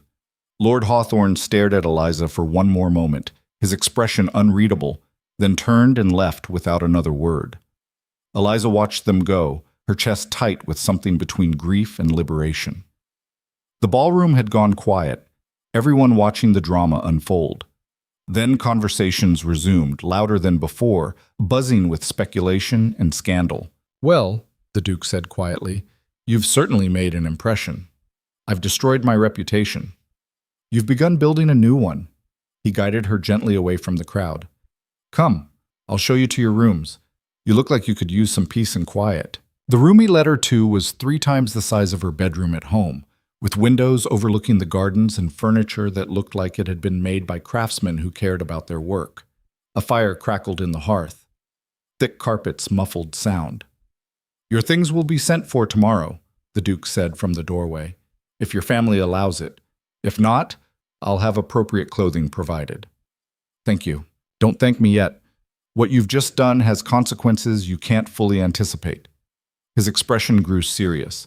Victoria Hawthorne isn't the type to forgive or forget. She'll see this as a declaration of war. She'll retaliate. I know. And you're still sure? Eliza thought about 3 years of silence, 3 years of being erased, 3 years of surviving instead of living. I'm sure. The Duke nodded, then surprised her by offering a small, genuine smile. Then welcome to the fight, Miss Hawthorne. I think you're going to be formidable. After he left, Eliza stood at the window, watching the carriages depart down the long drive. She could pick out her family's vehicle, could imagine Victoria's fury inside it, her father's cold disappointment, her stepsister's confusion and hurt. She'd burned every bridge, abandoned the only home she'd known, thrown herself into a world she barely understood, trusting a man she'd known for less than a month. It was reckless and terrifying, and possibly the stupidest decision she'd ever made. But for the first time in 3 years, Eliza Hawthorne felt like she could breathe, and then the door burst open. Eliza spun around to find Marcus Ravencroft standing in her doorway, his pleasant smile gone, replaced by something colder and far more dangerous. Forgive the intrusion, Miss Hawthorne, he said, closing the door behind him with a soft click. But we need to talk about what you've just gotten yourself into, and about the real reason Duke Blackmore wants you close. Eliza's hand moved instinctively toward the fireplace poker, but Marcus noticed and raised both palms in a gesture of peace. Relax, I'm not here to hurt you, though I'll admit, breaking into a lady's chambers isn't my finest moment. He leaned against the door, casual but blocking her exit. But Adrian's servants are loyal, and getting a private conversation with you was going to be difficult otherwise. Get out. In a moment. First, answer me this. Did he tell you about the arrangement? What arrangement? Marcus's laugh was bitter. Of course he didn't. That's Adrian's specialty. Selective truths. He moved into the room, and Eliza grabbed the poker. He stopped, hands still raised. Your stepmother approached him 6 weeks ago, offered him Margot as a potential bride in exchange for investment in your father's failing estate. Adrian declined, said he wasn't interested in purchasing a wife. I don't believe you. Don't you? Think about it. Why would a duke suddenly show interest in a minor noble family? Why attend a dinner at your house when he could command your father to visit him? Marcus's eyes glittered. He went because Victoria sent him something else, a portfolio. On you. Eliza's grip tightened on the poker. That's insane. Is it? Victoria's desperate to marry off at least one of you to secure the family's finances. When Margot didn't catch his interest, she pivoted. Sent him documentation of your education, your reading habits, samples of your writing. He paused. She thought she was proving you were unmarriageable, too intellectual, too opinionated. Instead, she gave him exactly what he was looking for. Why would Victoria do that? Because she's playing a longer game than you realize. If Adrian shows interest in you, it raises the value of your entire family.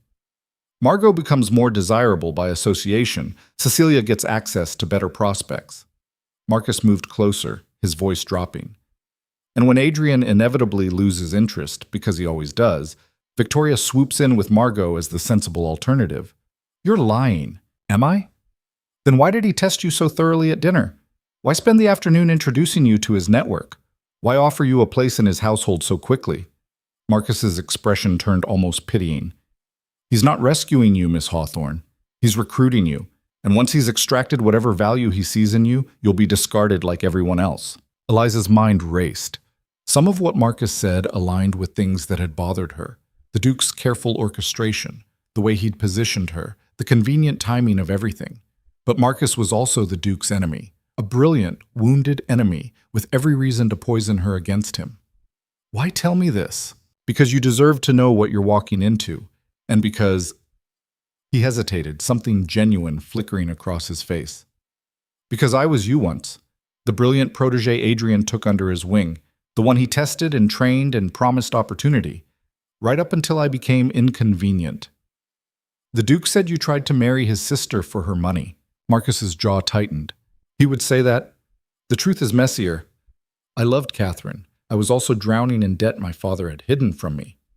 When Adrian found out, he didn't offer to help. He used it as leverage to control me. When I refused to be controlled, he destroyed my reputation and exiled his sister to keep her away from me. That's not what he told me. Of course not. Adrian Blackmore only tells the truths that serve him. Marcus moved toward the door. But you'll learn that soon enough. When you do, when you realize you're just another piece on his board, remember this conversation. Remember I tried to warn you. He left as abruptly as he'd arrived, leaving Eliza alone with her racing thoughts and the poker still clutched in her hand. She didn't sleep that night. Instead, she sat by the window, watching the sky shift from black to gray to pale gold, turning Marcus's words over in her mind, testing them against what she knew, what she'd observed, what her instincts told her. The problem was that both men could be telling partial truths. Victoria was absolutely capable of trying to manipulate the Duke. Marcus was clearly bitter enough to twist facts to his advantage. And the Duke was an enigma she'd known for less than 3 weeks. Brilliant, ruthless, offering her opportunities that seemed too good to be true, which usually meant they were. When dawn broke fully, Eliza made a decision. She would stay, but she wouldn't be passive. She would watch, learn, test everything she was told, and she would find out the truth herself. A knock at the door interrupted her thoughts. "Miss Hawthorne? It's Sarah." Eliza opened the door to find her maid, former maid, standing in the hallway with an armful of dresses. "Sarah, what are you doing here?" "His Grace sent for your things this morning. Your father agreed to send them, though Mrs. Hawthorne tried to refuse." Sarah bustled in, laying the dresses on the bed. She made quite a scene from what the footman said, but your father overruled her. "He did? Don't sound so shocked, miss. Lord Hawthorne has his faults, but he's not a complete monster." Sarah began unpacking, her movements efficient. "Though I should mention, I'm here because I asked to be. His Grace offered me a position in his household, serving you, better pay, better conditions. I accepted." Eliza sank into a chair. "Everyone's reorganizing their lives around my decision." "You mean they're reorganizing around the consequences of their own choices finally catching up with them?" Sarah shook out a gown. "Mrs. Hawthorne kept you locked away because she was afraid of exactly this, that someone would notice you had a brain. Now someone has, and she's furious she can't control the outcome." A soft knock, then a male servant appeared. Miss Hawthorne, His Grace requests your presence for breakfast. In the morning room, when you're ready. When Eliza entered the morning room 20 minutes later, properly dressed and her hair pinned back, she found the Duke reading correspondence with the same focused intensity he seemed to apply to everything. Good morning, Miss Hawthorne. I trust you slept well. I didn't sleep at all, actually. He looked up, studied her face. Ah, Marcus paid you a visit. Eliza's surprise must have shown, because the Duke smiled slightly. My head of security informed me someone slipped past the staff last night. The fact that you're standing here unharmed but clearly troubled tells me it was Marcus rather than a genuine threat. He set down his papers. What did he tell you? That you and my stepmother have an arrangement. That she sent you information about me to pique your interest. That you're using me for some purpose I don't understand yet. And do you believe him? I believe he believes it. I also believe he has reasons to want me to distrust you. Eliza moved to the window, looked out over the gardens. So instead of believing either of you completely, I'm going to find out the truth myself. How refreshingly practical. The Duke gestured to the chair across from him. Sit. Let me tell you what actually happened. Eliza sat, watching him carefully. 6 weeks ago, your stepmother did approach me. She requested a meeting, came to this house, and spent an hour trying to sell me on Margot's virtues. He poured coffee, offered her a cup. I declined politely. She persisted. Eventually, in desperation, she changed tactics. Told me about you. The disappointment of a daughter who was too smart for her own good, who'd been impossible to manage, who refused to behave appropriately. And that interested you? Intensely. Because what she described wasn't a failure. It was potential being suppressed. He sipped his coffee. I asked questions. She answered them, thinking she was proving her point. Instead, she confirmed what I suspected, that you'd been systematically isolated for having the audacity to think. Did she send you a portfolio? She offered to. I refused. I don't need documentation to evaluate someone's mind. The Duke's gaze was steady. So I arranged a dinner invitation, came to your house, met you, and confirmed my assessment within the first 5 minutes of conversation. That I'm useful to you. That you're wasted on the life they'd planned for you. He leaned forward. Marcus is right that I recruit people. That I test them, train them, incorporate them into my network. But he's wrong about my motivations. I don't discard people when they're no longer useful. I release them when they're ready to stand on their own. He loved your sister. He thought he did. What he actually loved was the idea of being connected to my family, my power, my resources. The Duke's expression hardened. When I discovered his debt, I offered to help him manage it, offered to connect him with people who could assist. He refused, said he'd handle it himself. Then I discovered he'd been secretly courting Catherine, planning to elope with her before I could intervene. The elopement wasn't love, Miss Hawthorne. It was desperation. And if he's telling the truth? If he really did love her? Then he loved her enough to risk her future on his pride, but not enough to be honest with her about his circumstances. The Duke stood, moved to the window beside Eliza. I don't expect you to trust me blindly. I'm asking you to use that mind you've been hiding and evaluate the evidence yourself. Watch how I operate. Test my claims. Make your own judgments. Eliza studied his profile. Why do you care whether I trust you or not? Because trust is the only currency that matters in the work I do. Without it, everything falls apart. He turned to face her. And because I've been where you are, surrounded by people who want to use me, unsure who's genuine and who's performing. It's exhausting, so I'm offering you transparency, even knowing it makes me vulnerable. What do you actually want from me? Specifically, right now, I want you to learn, to observe how power actually works, how decisions get made, how information flows. He moved back to his chair. In 6 months, maybe a year, I want your analysis of the Northern Territory situation. Your genuine assessment, not what you think I want to hear. That's it? That's the beginning. If you prove yourself, there will be more. Analysis of trade agreements, evaluation of potential allies, strategic planning. He smiled slightly. You'll earn every opportunity I offer. Nothing will be given freely. And if I fail, then you'll have gained education and experience you wouldn't have had otherwise. I'll help you find a position somewhere else, with someone who can use your talents. He paused. The only way you truly fail is if you stop trying. Eliza wanted to believe him.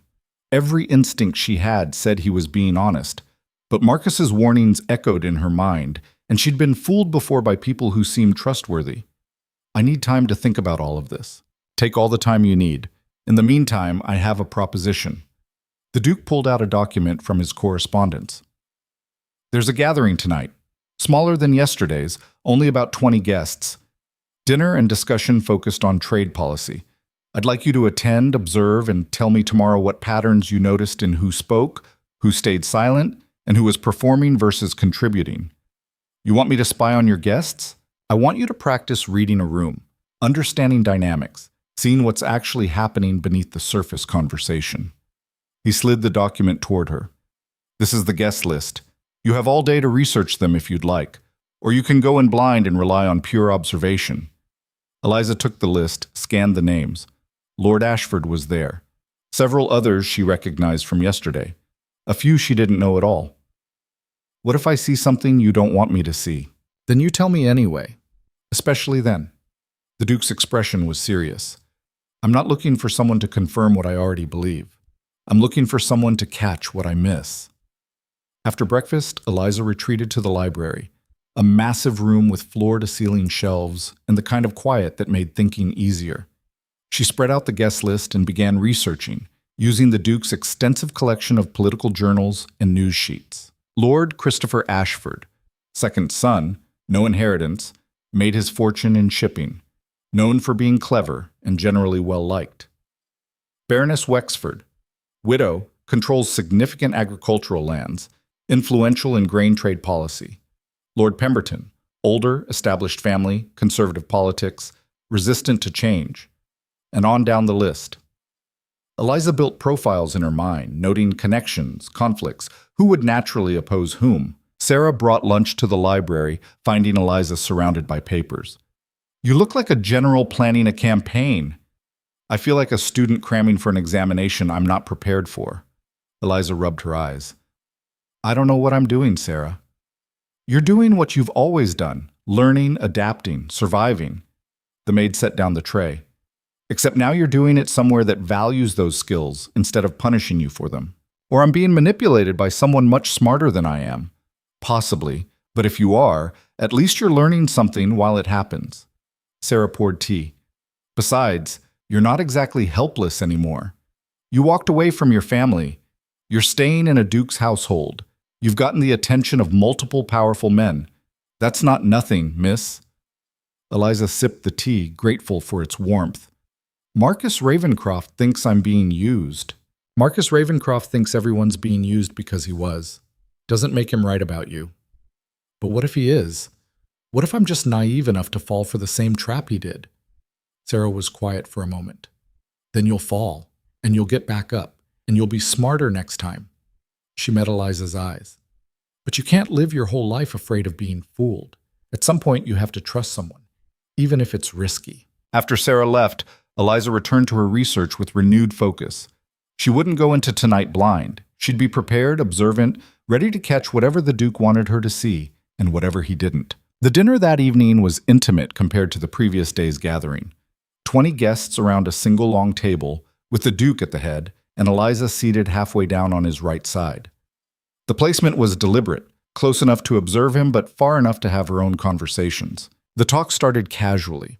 Weather, harvest reports, minor gossip, but gradually shifted toward more substantial topics. Trade routes, tariff negotiations, the tension between northern and southern merchant guilds. Eliza listened more than she spoke, watching how people positioned their arguments, who deferred to whom, who was performing confidence versus actually possessing it. Lord Pemberton dominated the conversation, his voice booming with the certainty of someone accustomed to being heard. The northern territories need stricter oversight. These production failures are unacceptable. Oversight from whom? Baroness Wexford asked mildly. The current administrators are your appointees, Thomas. Then perhaps we need new administrators, people with actual experience managing complex operations. The Duke had been mostly silent, letting the conversation flow. Now he spoke, his voice quiet but commanding immediate attention. The issue isn't administrative competence, It's systematic theft. The table went silent. That's a serious accusation, Lord Pemberton said stiffly. It's a factual statement. Someone has been siphoning ore from the warehouses before it reaches market. The accounting discrepancies are small enough individually to escape notice, but add up to nearly 40% of expected production. Lord Ashford leaned forward. Do you know who's responsible? I have suspicions. More importantly, I have a strategy to confirm them. The Duke's gaze swept the table. Which is why I invited all of you here tonight. Because some of you have territories that border the northern operations. Some of you have trade relationships with the same merchants. And someone at this table knows something they haven't shared. The tension ratcheted up immediately. Eliza watched faces shift. Concern, calculation, fear. Lord Pemberton's jaw tightened. Baroness Wexford's expression remained neutral, but her fingers tapped against her wineglass. A younger lord near the end of the table had gone pale. You're suggesting one of us is involved? Pemberton's voice rose. That's outrageous. I'm suggesting that information flows through networks. If someone is stealing on this scale, they're not operating alone. They need buyers for the ore, transportation, people willing to look the other way. The Duke's tone stayed level. I'm offering everyone here a chance to come forward voluntarily. Share what you know. Help me shut this down. In exchange, I'll be lenient with anyone who cooperates. And if we don't know anything, Ashford asked, then you have nothing to worry about. The Duke smiled, but it didn't reach his eyes. But if you do know something and choose to stay silent, the consequences will be severe. The dinner continued, but the atmosphere had changed. Conversations became stilted, guarded. People kept glancing at the Duke, at each other, trying to read the room. Eliza noticed everything. The way Lord Pemberton's hand shook slightly when he reached for his wine. The look Baroness Wexford exchanged with a merchant Eliza didn't recognize. The young lord who excused himself early, claiming illness. After dinner, guests migrated to the drawing room for drinks and cards. Eliza found herself near the window with Lord Ashford. Well, he said quietly, that was dramatic. He planned it that way, wanted to see who would react. And did you notice who reacted? Several people. But reactions don't prove guilt. Eliza watched the Duke across the room, engaged in conversation with Baroness Wexford. They just prove nervousness. True, though in my experience, the guilty tend to be more nervous than the innocent. Ashford sipped his drink. What's your read on our host? Think he actually knows who's stealing, or is he bluffing? He knows. Or he's very close to knowing. Eliza turned away from the window. This whole dinner was a pressure test. See who cracks, who runs, who tries to make deals. Clever, ruthless, but clever. Ashford studied her. And what about you? What are you doing here, really, besides the obvious fact that you've escaped your stepmother's clutches? Learning, observing, trying to figure out whether I've made a brilliant decision or a catastrophic mistake. Can it be both? Eliza laughed genuinely. Probably. The evening wound down gradually. Guests departed in clusters, their farewells slightly more strained than their arrivals. When the last carriage pulled away, the Duke found Eliza in the library where she'd retreated. Well, what did you see? Lord Pemberton knows something. He was too defensive, too quick to deflect. Baroness Wexford is connected somehow. She kept watching a merchant named Garrett, making sure he didn't say anything revealing. And Lord Camden, the young one who left early, is either involved or protecting someone who is. The Duke's expression shifted into something that might have been impressed. Go on. Oh, the theft isn't just about ore, it's about control. Whoever's stealing isn't doing it for money, or not just for money. They're doing it to undermine you, make you look incompetent or weak. Eliza moved to the map table, traced the northern territories. If production keeps failing, people lose confidence in your management. They start questioning whether you deserve the authority you have. And who benefits from that? Anyone who wants to challenge your position, anyone who thinks they could do better or wants to limit your influence. She paused. Someone like Marcus Ravencroft's father. The Duke went very still. Explain. Lord Ravencroft controls territories that border yours. He's been trying to undermine you for years, according to Christopher Ashford. If he could prove you can't even manage your own mining operations, it would damage your reputation significantly. Make people question other decisions you've made. That's a bold accusation. It's a logical conclusion based on available evidence, but I could be wrong. You're not wrong. The Duke moved to his desk, pulled out a folder. I've suspected Ravencroft's involvement for weeks. I just couldn't prove it without revealing my hand too early. But tonight you connected pieces I hadn't fully assembled. He opened the folder, showing her documentation, shipping records, accounting ledgers, correspondence. Eliza scanned it, her mind working through the connections. This is enough to prove theft. Probably enough to implicate several people. She looked up. Why haven't you acted already? Because I want all of them. Not just the ones stealing ore, but everyone who's complicit. Everyone who looked the other way or took bribes or provided cover. His expression hardened. When I move, it needs to be decisive, final. No one escapes. That's dangerous. The longer you wait, the more time they have to cover their tracks or prepare defenses. I know, which is why I'm moving tomorrow. He closed the folder. And I'd like you there when I do. Eliza's heart jumped. What? I'm confronting Ravencroft tomorrow afternoon, presenting him with evidence of his involvement and offering him one chance to cooperate before I destroy him completely. The Duke's gaze was intense.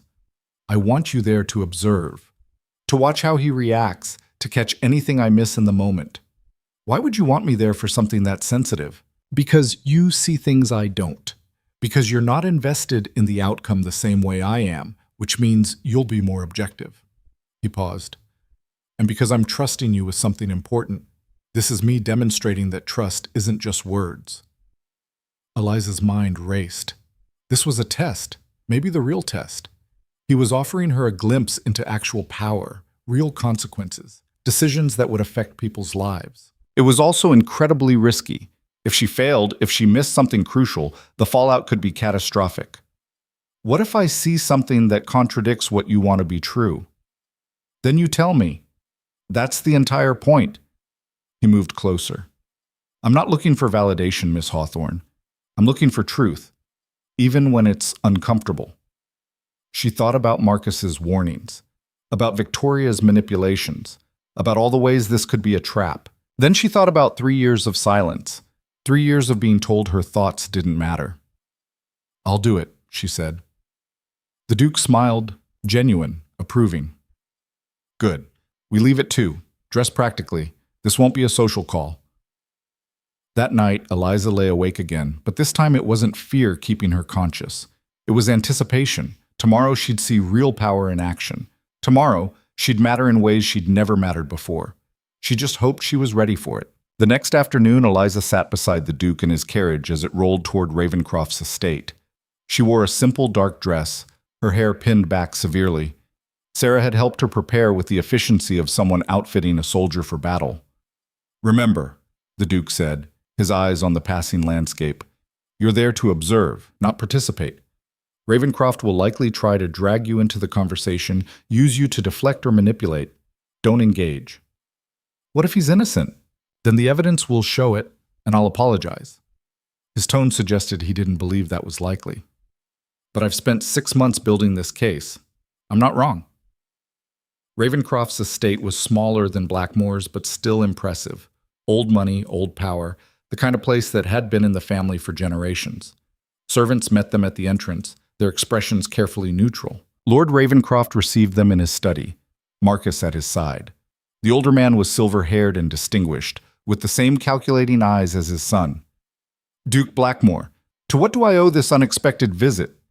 Ravencroft's tone was polite, but tension hummed beneath it. I think you know. The Duke placed the folder on Ravencroft's desk. I have evidence linking you and several of your associates to systematic theft from my northern mining operations. 40% of production over 6 months, valued at approximately $500,000 in lost revenue. Ravencroft didn't touch the folder. That's a serious accusation. It's a documented fact, shipping records, warehouse manifests, payments traced to accounts you control. The Duke's voice stayed level. I'm offering you one opportunity to cooperate. Provide testimony against your accomplices, and I'll argue for leniency. Refuse, and I'll pursue full legal action that will bankrupt you and destroy your reputation. Marcus stepped forward. This is absurd. You have no proof. I have sufficient proof to convince a magistrate to seize your accounts and audit every transaction you've made in the last year. The Duke's gaze shifted to Marcus. Including the gambling debts you've been hiding from your father. Marcus went white. Ravencroft's expression barely changed, but Eliza caught the tightening around his eyes. He was surprised, not by the accusation about the theft, but by the information about Marcus. My son's personal affairs are irrelevant. They're extremely relevant when he's been using stolen ore sales to cover his debts without your knowledge. The Duke opened the folder, pulled out specific documents. Marcus has been skimming from the theft operation. Not much, just enough to handle his immediate problems, but enough to implicate him separately. Marcus's face twisted with fury and fear. That's a lie. It's not, and you know it. The Duke's voice was almost gentle. Your father orchestrated the theft for political reasons, to undermine my authority. You saw an opportunity and took it for personal gain. Now you're both caught. Eliza watched the dynamic shift in real time. Ravencroft looked at his son with dawning realization and disgust. Marcus looked trapped, desperate. The Duke stood calm and implacable, holding all the power. You have 1 hour to decide, the Duke said. Cooperate or face the consequences. We need time to review this so-called evidence, Ravencroft said stiffly. You have it, but the clock is running. The Duke turned to leave, then paused. Oh, and Lord Ravencroft? Don't bother trying to destroy documentation or flee. I have copies of everything, and I've already alerted the magistrate to freeze your accounts if you attempt either. Outside, back in the carriage, Eliza finally allowed herself to breathe. You set them against each other. I told them the truth. What they do with it is their choice. The Duke looked satisfied. What did you observe? Ravencroft didn't know about Marcus's involvement. That genuinely surprised him. But he wasn't surprised by the accusation of theft, which means he's guilty of that part. Eliza thought back through the confrontation. Marcus is more desperate than dangerous. He'll likely try to make a deal to save himself, even if it means betraying his father. Agreed. And you've won. They're going to turn on each other, trying to minimize their own consequences. You'll get testimony against everyone involved, and you'll have destroyed your primary political rival in the process. She looked at him. It was brilliant and ruthless, and maybe a little cruel. Welcome to how power actually works. The Duke leaned back against the seat. It's not about being right or moral or fair. It's about understanding leverage and being willing to use it. Is that what you're doing with me? Understanding my leverage and planning how to use it? That's what everyone does with everyone, whether they admit it or not. His expression softened slightly. The difference is, I'm being honest about it. I see your intelligence as valuable. I'm offering you opportunities to develop and use it. In exchange, I get your insights and analysis. It's a transaction, Miss Hawthorne, but it's a fair one. Eliza thought about that as they rode back to Blackmore's estate. Everything was a transaction. Everything was leverage. Trust was just another form of calculated risk. But somehow, the Duke's honesty about it made her trust him more, not less. That evening, word came that Ravencroft had agreed to cooperate. He would provide full testimony in exchange for reduced penalties. Marcus, separately, had cut his own deal. Testimony against his father and the other conspirators in exchange for exile rather than imprisonment. The Duke's gambit had worked perfectly. When Eliza found him in his study later, reviewing the agreement documents, he looked up with something approaching satisfaction. It's done. By next week, I'll have testimony against 12 people directly involved in the theft. The stolen ore will be recovered, and Ravencroft's political influence will be effectively destroyed. How do you feel about it? The question seemed to surprise him. How do I feel? You've just destroyed a man you've known for years, exiled his son, dismantled an entire network of corruption. That has to affect you somehow. The Duke was quiet for a moment. I feel relieved, vindicated, and yes, slightly hollow. Winning doesn't feel as satisfying as I thought it would, because winning never does. It's just the absence of losing. He smiled at that. Wise words for someone your age. I've had a lot of practice losing. I know what winning isn't. Eliza moved to the window. What happens now? Now I rebuild, install new administrators, implement better oversight, make sure this doesn't happen again. He stood, joined her at the window. And you continue learning, observing, developing your skills. For how long? As long as it takes. As long as you want to stay. He turned to face her. You've proven yourself, Miss Hawthorne. Today you saw the ugliest parts of power, the manipulation, the betrayal, the ruthlessness. And you didn't flinch. You analyzed it clearly and helped me execute successfully. So I passed your test. You exceeded it. His expression grew serious, which means I have a proposition for you, a real one, not just observation and learning. Eliza's heart picked up speed. What kind of proposition? I have concerns about the Southern trade agreements. The documents look fine, but something feels wrong. I need someone to review them, really review them, not just confirm what I want to believe. He pulled out another folder. I want you to do it. Take 2 weeks. Analyze everything. Tell me what you find. If you find nothing, fine. If you find problems, we address them. You're giving me actual work. I'm giving you actual responsibility with actual consequences. He handed her the folder. This matters, Miss Hawthorne. If you're right, you'll save me from a catastrophic mistake. If you're wrong and miss something, it could cost me significantly. Eliza took the folder, felt its weight. This was real. This was power. This was everything she'd wanted. I won't let you down. I know you won't, because you're not the invisible daughter anymore. He smiled. You're Eliza Hawthorne, and people are going to start learning what that means. 3 days later, a letter arrived from Hawthorne Manor. Eliza recognized her father's handwriting on the envelope.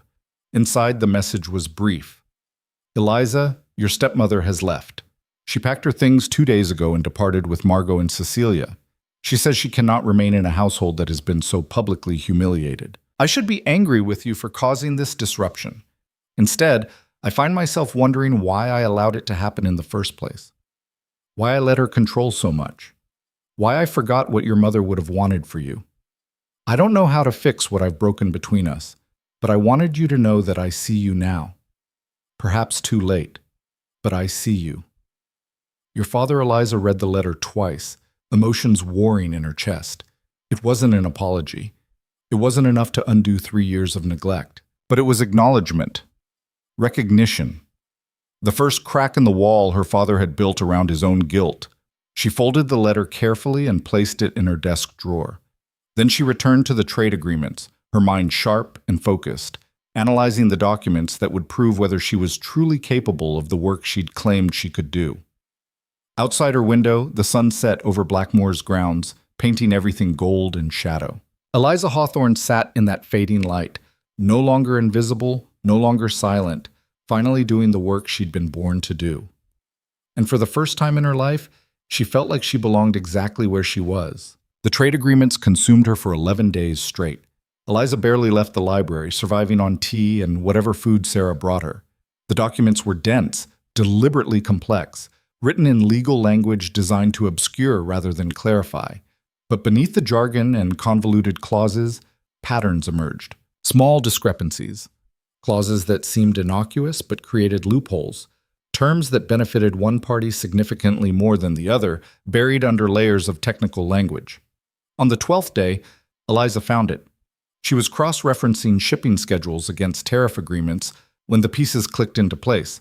Her hands actually trembled as she pulled out 3 different documents and laid them side by side. "Sarah," she called, her voice tight with excitement and dread.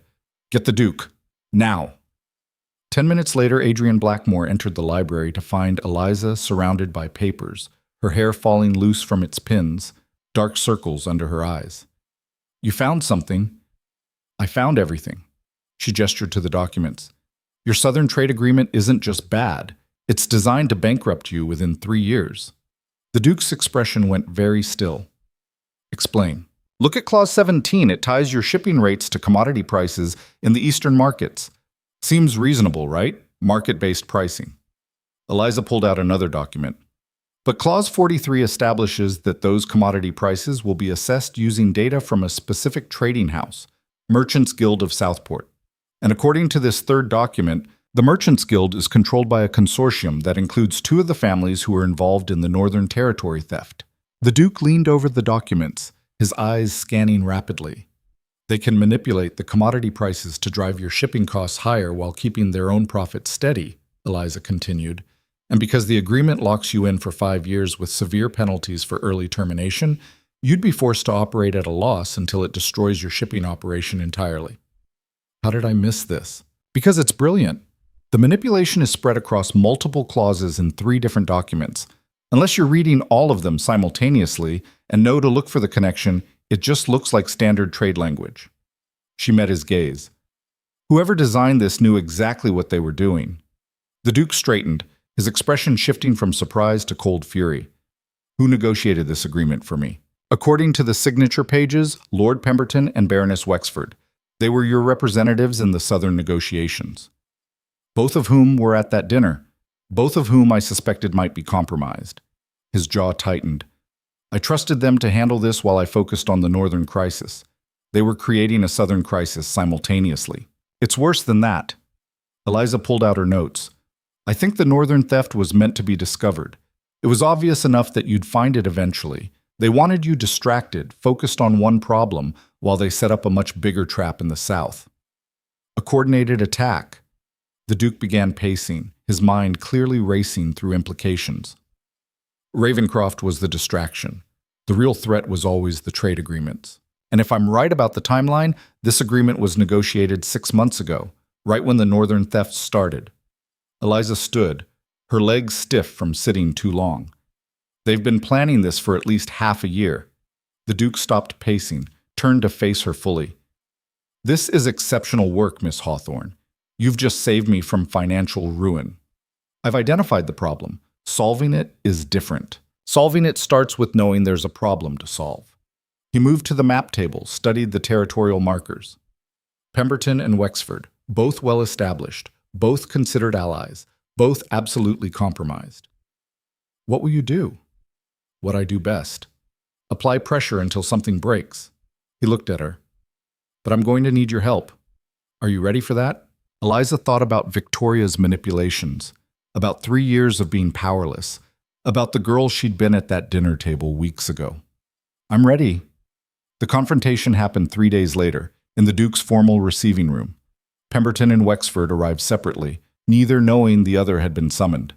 The Duke positioned Eliza in a chair slightly behind and to the side of his desk, visible but not central, present but not obviously threatening. Thank you both for coming on such short notice, the Duke said once they were seated. His tone was pleasant, which somehow made the atmosphere more menacing.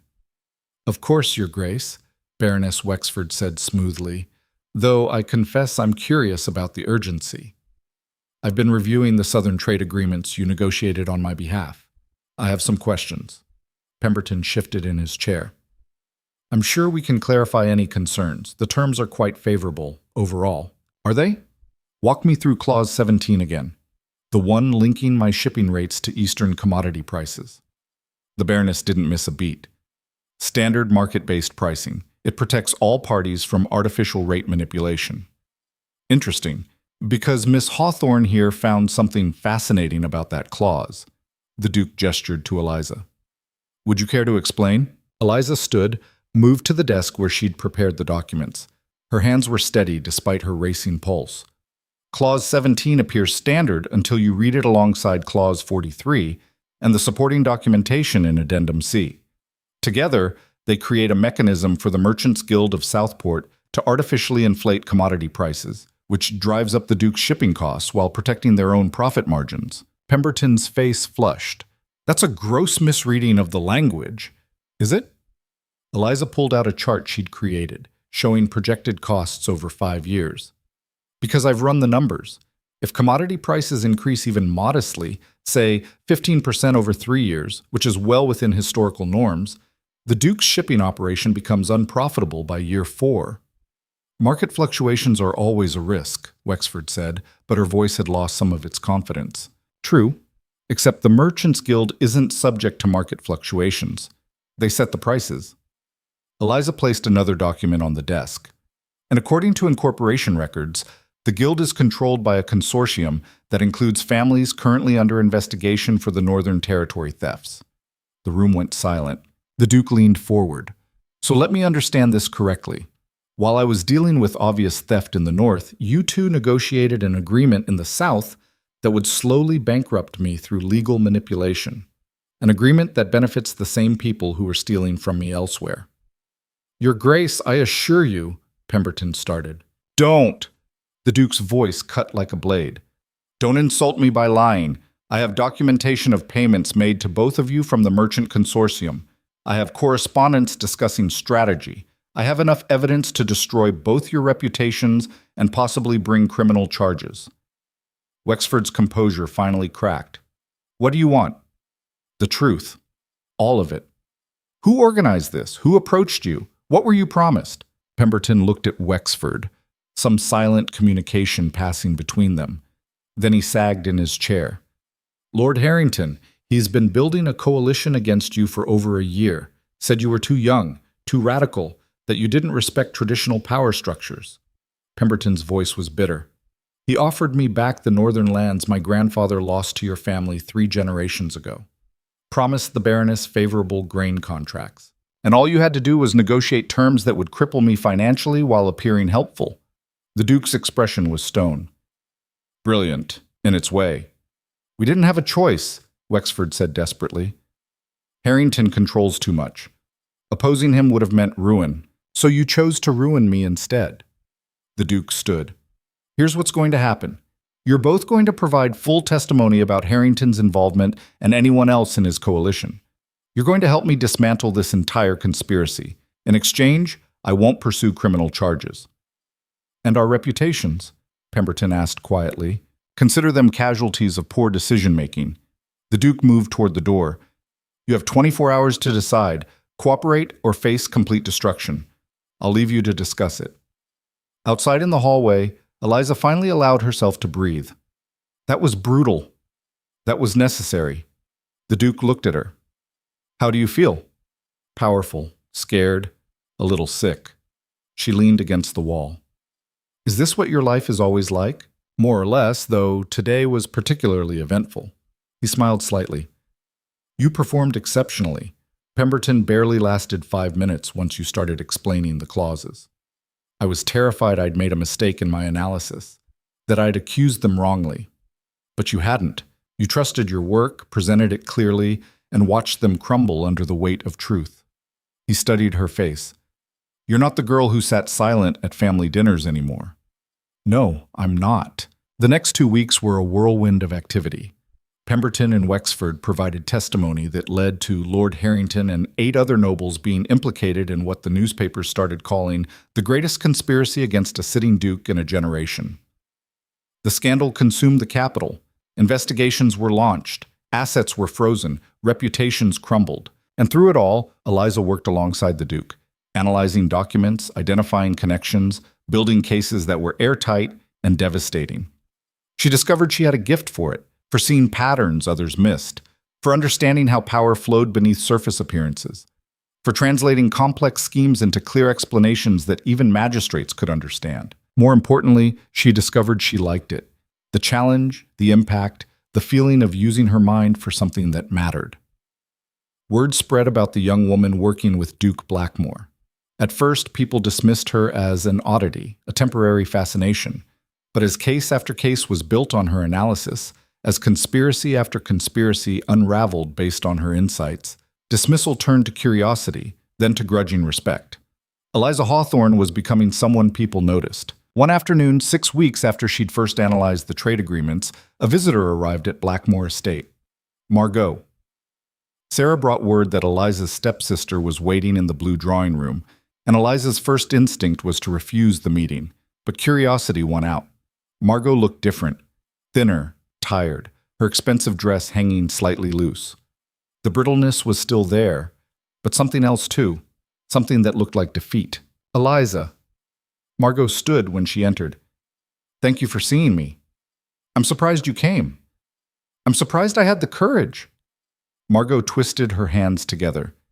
Victoria's in the capital with Cecilia. They're trying to salvage something from the wreckage of our reputation.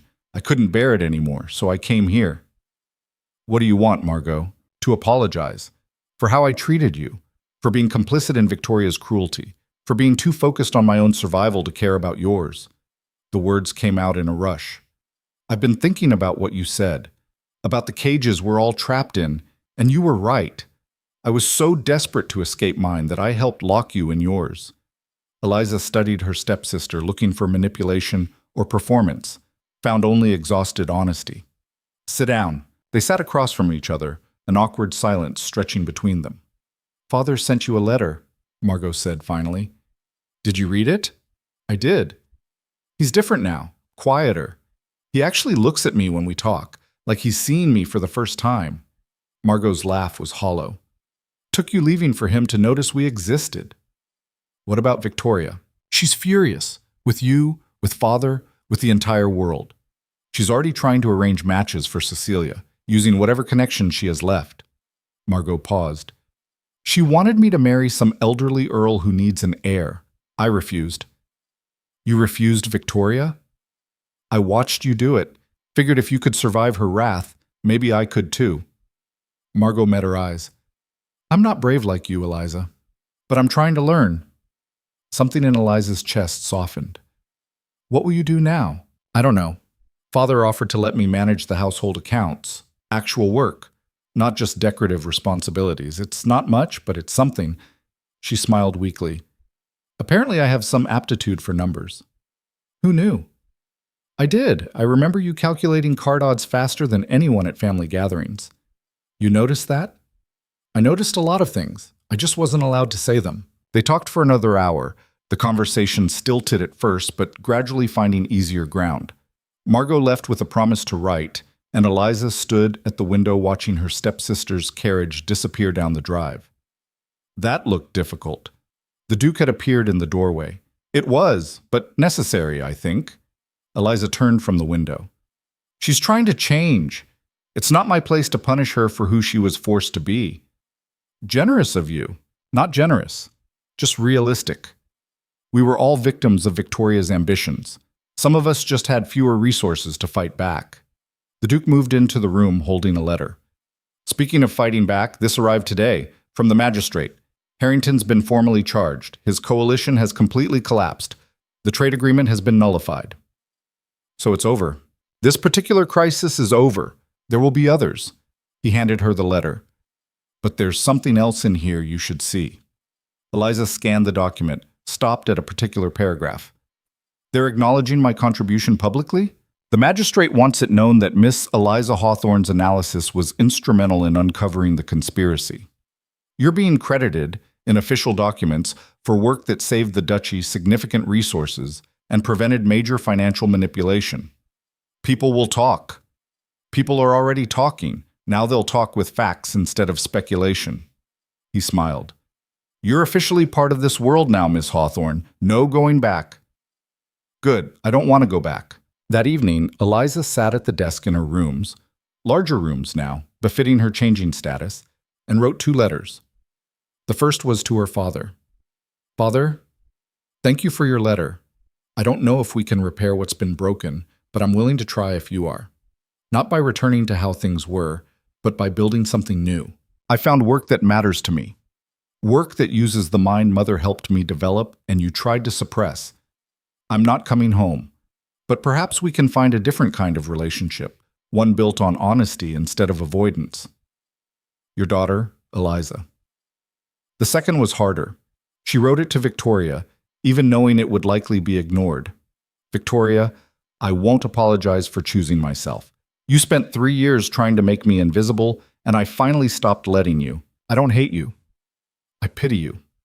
Because you built your entire life around controlling others, and now you're discovering how powerless that actually made you.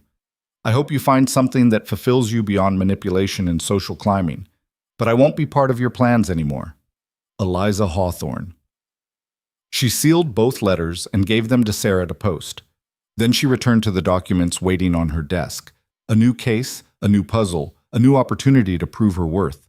3 months later, the Duke held a formal dinner. Not the intimate gatherings Eliza had grown accustomed to, but a full ceremonial event with nearly 100 guests. Nobility from across the realm, merchants, politicians, scholars. Eliza stood in her rooms, looking at the gown Sarah had helped her choose. Deep green silk, elegant without being ostentatious, the kind of dress that commanded respect without demanding attention. You look like someone who belongs here, Sarah said, fastening the last pin in Eliza's hair. Do I? You've always belonged here. You just needed everyone else to catch up. When Eliza descended to the ballroom, conversations paused. People turned to look at her, not with the cruel curiosity they'd shown that first gathering, but with interest, respect. Some even nodded in acknowledgement. Lord Ashford appeared at her elbow. Miss Hawthorne, or should I say, the woman who single-handedly dismantled the Harrington conspiracy? I had help. Modest, I like it. He offered his arm. Dance with me. I want to be seen with the most talked-about woman in the room. They moved onto the dance floor, and Eliza was acutely aware of eyes watching. But this time, the attention didn't make her want to disappear. This time, she met it head-on. You've changed, Christopher said as they moved through the steps. You're more present. I'm finally allowed to be. More than allowed. Expected. People are already asking the Duke if you're available for consultation. Apparently, your analytical skills are in demand. Are they? 3 families have requested your review of their trade contracts. 2 merchants want you to evaluate expansion opportunities. And there's a delegation from the Eastern Territories who specifically asked if you'd be willing to analyze their taxation disputes. He grinned. You're becoming valuable, Miss Hawthorne. Dangerously so. Is that a warning? It's an observation. Valuable people attract both opportunities and threats. Be careful which is which. The dance ended, and Eliza found herself swept into conversations with people who actually wanted to hear her thoughts. Baroness someone or other asked her opinion on grain futures. A merchant wanted her perspective on shipping routes. A scholar inquired about her methodology for analyzing complex documents. She navigated it all with growing confidence, no longer the girl who'd hidden behind silence. Later, she found the Duke on the terrace, away from the crowd. Hiding? Observing, he corrected. You're doing well in there. I'm exhausted. How do you do this all the time? Practice. An excellent wine. He offered her his glass. Though I notice you're handling it better than most people do their first major event. I've had good training. You've had your own intelligence and determination. I just provided the opportunity. He looked out over the gardens. I've been thinking about something. What? You came here with nothing. No resources, no connections, no power. In 3 months, you've become someone people respect and seek out. You've proven you can think strategically, work under pressure, deliver results that matter. He turned to face her. I want to make your position here official. Eliza's heart jumped. What do you mean? I mean, I want to hire you, formally, as an analyst and advisor, with salary, title, official responsibilities. He smiled at her expression. You've earned it, Miss Hawthorne, multiple times over. People will talk. People are already talking. Might as well give them something accurate to discuss. He pulled a document from his jacket. I had my lawyers draw up a contract. Read it, take your time, negotiate if you want, but I'm offering you a real position in my organization. Eliza took the document with trembling hands. This was it. Official recognition, legitimate power, everything she'd been fighting for. I accept. You haven't read it yet. I don't need to. I trust you. She paused. And I trust myself to hold you accountable if you try to take advantage. The Duke laughed, genuine, delighted. There's the Eliza Hawthorne I've come to appreciate, sharp enough to see through manipulation and bold enough to call it out. Inside, the music swelled. Laughter and conversation floated out through the open doors. Eliza stood on the terrace holding a contract that made her someone official, someone recognized, someone who mattered. 6 months ago, she'd been invisible, a ghost in her own home. Now she was Eliza Hawthorne, analyst to Duke Blackmore, the woman who'd uncovered the Harrington conspiracy, someone people sought out and respected. It wasn't perfect. There would be more challenges, more people trying to use or undermine her, more battles to fight. But she was ready for them. Shall we return to the party? The Duke asked. People will wonder where we've gone. Let them wonder. Eliza looked out over the gardens, at the estate that had become her home, at the life she'd built from nothing. I've spent enough of my life worrying about what people think. I'd rather enjoy this moment. They stood in comfortable silence, 2 people who'd found unexpected partnership in a world designed to keep them separate. The Duke who valued intelligence over bloodlines. The invisible daughter who'd finally found her voice. Inside the ballroom, the music changed tempo.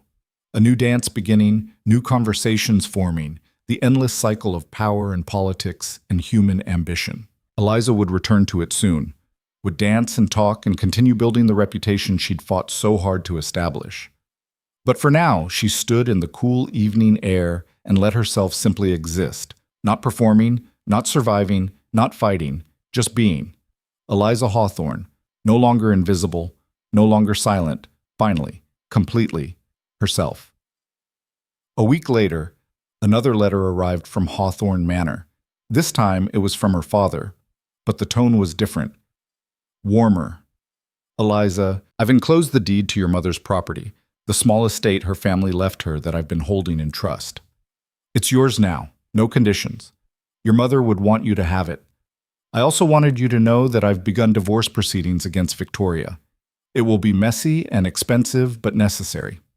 You were right about many things, but especially about this. I chose poorly when I remarried. I prioritized convenience over character. I'm sorry you paid the price for that. Margot has taken over managing the household and is showing remarkable aptitude. She asks about you often. I think she misses having you around, though she'd never admit it. I don't expect forgiveness. I don't deserve it. But I hope someday we can build something new between us. Something honest. Your father, Edmund. Eliza read the letter twice, then carefully folded it and placed it with the other correspondence she'd been saving. The deed to her mother's estate lay on her desk, a small property, but hers. Truly hers. Freedom, it turned out, came in many forms. That afternoon, she was working through a new case, analyzing mineral rights disputes for a coalition of smaller nobles, when the Duke appeared in the library doorway. We have a visitor.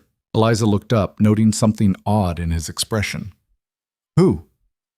Catherine, my sister. She heard about you and insisted on meeting the woman who's apparently revolutionizing how I do business. 5 minutes later, Eliza found herself face to face with Catherine Blackmore, now Catherine Whitmore, a woman in her mid-20s with her brother's sharp eyes and a warmth he rarely showed. So you're the famous Eliza Hawthorne, Catherine said, studying her with obvious interest. My brother's letters have been full of your accomplishments. I had to come see for myself. I'm not sure I'm famous. Oh, you are. At least in the circles that matter. Catherine settled into a chair like she owned the place, which technically she had before her marriage. I wanted to thank you. For what? For being what Adrian needs. Someone who challenges him, who sees through his strategies, who isn't afraid to tell him when he's wrong. She smiled. He's been so isolated for so long, surrounded by people who either want something from him or fear him. You seem to do neither. I want opportunities, and I'm appropriately wary of his power. But you don't let either thing define how you interact with him. That's rare. Catherine glanced at her brother, who'd been standing quietly in the doorway. She's perfect, by the way. Keep her. I'm not a possession to be kept, Eliza said mildly. See? Perfect. Catherine laughed. Adrian, why are you hovering? Go do Duke things. I want to talk to Eliza without you looming. The Duke left, shaking his head but smiling. Catherine leaned forward once they were alone. I know about Marcus, about what he told you, what Adrian told you. I wanted you to hear my version. You don't owe me explanations. Maybe not, but I want to give them anyway. Catherine's expression grew serious. Marcus wasn't lying when he said he loved me. He did, in his way. But he also loved what marrying me would give him, access to Adrian's network, our family resources, a way out of the debts he'd hidden. And your brother stopped it. My brother showed me proof that Marcus had been lying about his financial situation, gave me the choice of what to do with that information. I chose to end things. Catherine paused. Marcus wanted me to run away with him anyway, said we'd figure it out together, but I couldn't marry someone who'd lied to me about something that fundamental. Not because of the debt itself, but because he didn't trust me enough, to be honest. Does it still hurt? Sometimes. But I'm happy now. Robert, my husband, is steady and kind and honest to a fault. We have a good life. She smiled. Adrian did right by me, even though Marcus will never believe that, just like he's doing right by you now. You're very sure of that. I am. Because my brother has many flaws, but disloyalty to people he values isn't one of them. If he's invested in your success, it's because he genuinely sees your potential and wants to help you achieve it. Catherine stood. Just don't let him work you to death. He has a tendency to forget that other people need sleep. After Catherine left, Eliza returned to her work with a strange sense of peace. The Duke's sister had come to reassure her, to provide context, to make sure Eliza understood she was valued beyond her utility.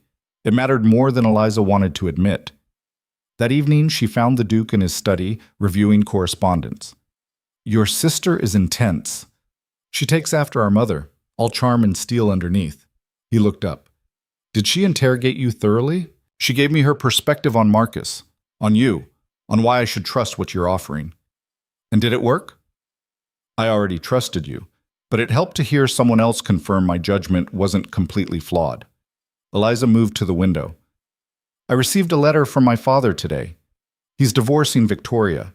Gave me property my mother left me. That's significant. It's acknowledgement, not redemption, but a start." She turned to face him. "I spent so long being invisible that I forgot what it felt like to be seen. Now everyone sees me, my father, my stepsister, your colleagues, your sister. Sometimes it's overwhelming." "Do you want to go back to being invisible?" "Never." The word came out fierce. "I just need to learn how to exist in this new reality, how to be visible without feeling exposed." "You'll learn. You're already learning." He set down his papers. "I've been meaning to tell you something. The Eastern delegation accepted you as their analyst. You'll be traveling to their territories next month to review their taxation structures." "Alone?" "With a small staff, and my full authority to negotiate on their behalf." He smiled. "It's your first independent assignment, significant responsibility, significant visibility. What if I fail? Then you'll have learned something valuable about yourself and the work, but you won't fail." His confidence was absolute. "You're too stubborn for that." Eliza laughed, the sound surprising her. "Is that your professional assessment?" "It's my personal observation. Professional assessment says you're brilliant, thorough, and capable of seeing patterns others miss. Personal observation says you're determined enough to succeed through pure force of will, if necessary." "Thank you, I think. It's a compliment, the highest I give." Eliza left his study feeling lighter than she had in weeks. An independent assignment, real authority, the chance to prove herself beyond the Duke's immediate oversight. It was terrifying and exhilarating in equal measure. 2 months later, Eliza stood in the Eastern Territories, presenting her findings to a council of nobles and merchants. She'd spent 6 weeks analyzing their taxation system, identifying inefficiencies and inequities, building a comprehensive reform proposal. Now she had to convince them to accept it. "The current structure benefits the largest landowners disproportionately," she said, pointing to the chart she'd prepared, "which creates resentment among smaller holders and suppresses economic growth overall. My proposal redistributes the burden more equitably while actually increasing total revenue." "Your proposal raises taxes on the established families," an older noble objected. "That's politically impossible. It raises taxes on those who can afford it and lowers them on those who can't. The net effect is a healthier economy that benefits everyone, including the largest landowners." Eliza met his gaze steadily. "Unless you'd prefer short-term advantage over long-term stability?" The debate lasted 3 hours. Eliza fielded every objection, answered every question, defended her methodology with precision and patience. When the council finally voted to accept her proposal, with minor modifications, she felt something shift inside her chest. This was hers, not the Duke's work that she'd assisted with, not analysis done under someone else's authority. Her work, her achievement, her victory. The journey back to Blackmore's estate took 4 days. When she finally arrived, exhausted and exhilarated, the Duke met her in the entrance hall. "I heard. The council accepted your proposal unanimously after the modifications. 11-2, actually, but close enough. 11-2 on a taxation reform is basically unanimous." He smiled. "Well done, Miss Hawthorne. Your first independent success." "The first of many, I hope." "I have no doubt." He gestured toward his study. "When you're rested, I have 3 more requests for your services. You're in demand." Eliza followed him, her exhaustion fading in the face of new possibilities. "Tell me about them." They worked until midnight, discussing the new cases, debating approaches, planning strategy. It was partnership, genuine collaboration between equals who respected each other's minds. Somewhere around 11, as they were arguing about the best way to structure a particular analysis, Eliza realized she was happy. Genuinely, completely happy. Not because everything was perfect. Her relationship with her father was still complicated. Victoria remained a bitter enemy. Marcus Ravencroft's warning still echoed occasionally in her quieter moments. But she was doing work that mattered, work that used every bit of intelligence she'd been forced to suppress for years, work that made a real difference in people's lives. She was Eliza Hawthorne, not the invisible daughter, not the overlooked stepdaughter, not the girl who'd survived by staying silent, just Eliza. Analyst, advisor, someone whose thoughts actually mattered. "What are you smiling about?" the Duke asked, noticing her expression. "Just thinking about how far I've come. 6 months ago, I was locked in my room at Hawthorne Manor, trying to remember what my own voice sounded like. And now you're one of the most sought-after analysts in the realm." He poured them both wine. "To transformation." "To choosing yourself," Eliza corrected, raising her glass, "even when it's terrifying." They drank, and in that moment, Eliza understood something fundamental. She hadn't been rescued. She'd rescued herself. The Duke had provided opportunity, but she'd done the work. She'd made the choices. She'd built this life from nothing but determination and refused invisibility. The harsh environment hadn't broken her. It had forged her into someone stronger, sharper, impossible to ignore. And that strength was hers. No one could take it away. Later, alone in her rooms, Eliza stood at the window looking out over grounds that had become home. Tomorrow would bring new challenges, new cases to analyze, new people to convince, new battles to fight. But tonight, she simply existed in the truth of what she'd become. Eliza Hawthorne, no longer invisible, no longer powerless, no longer waiting for permission to matter. She'd rewritten the rules, changed the game, proven that the quietest person in the room could become the most essential. And she was just getting started.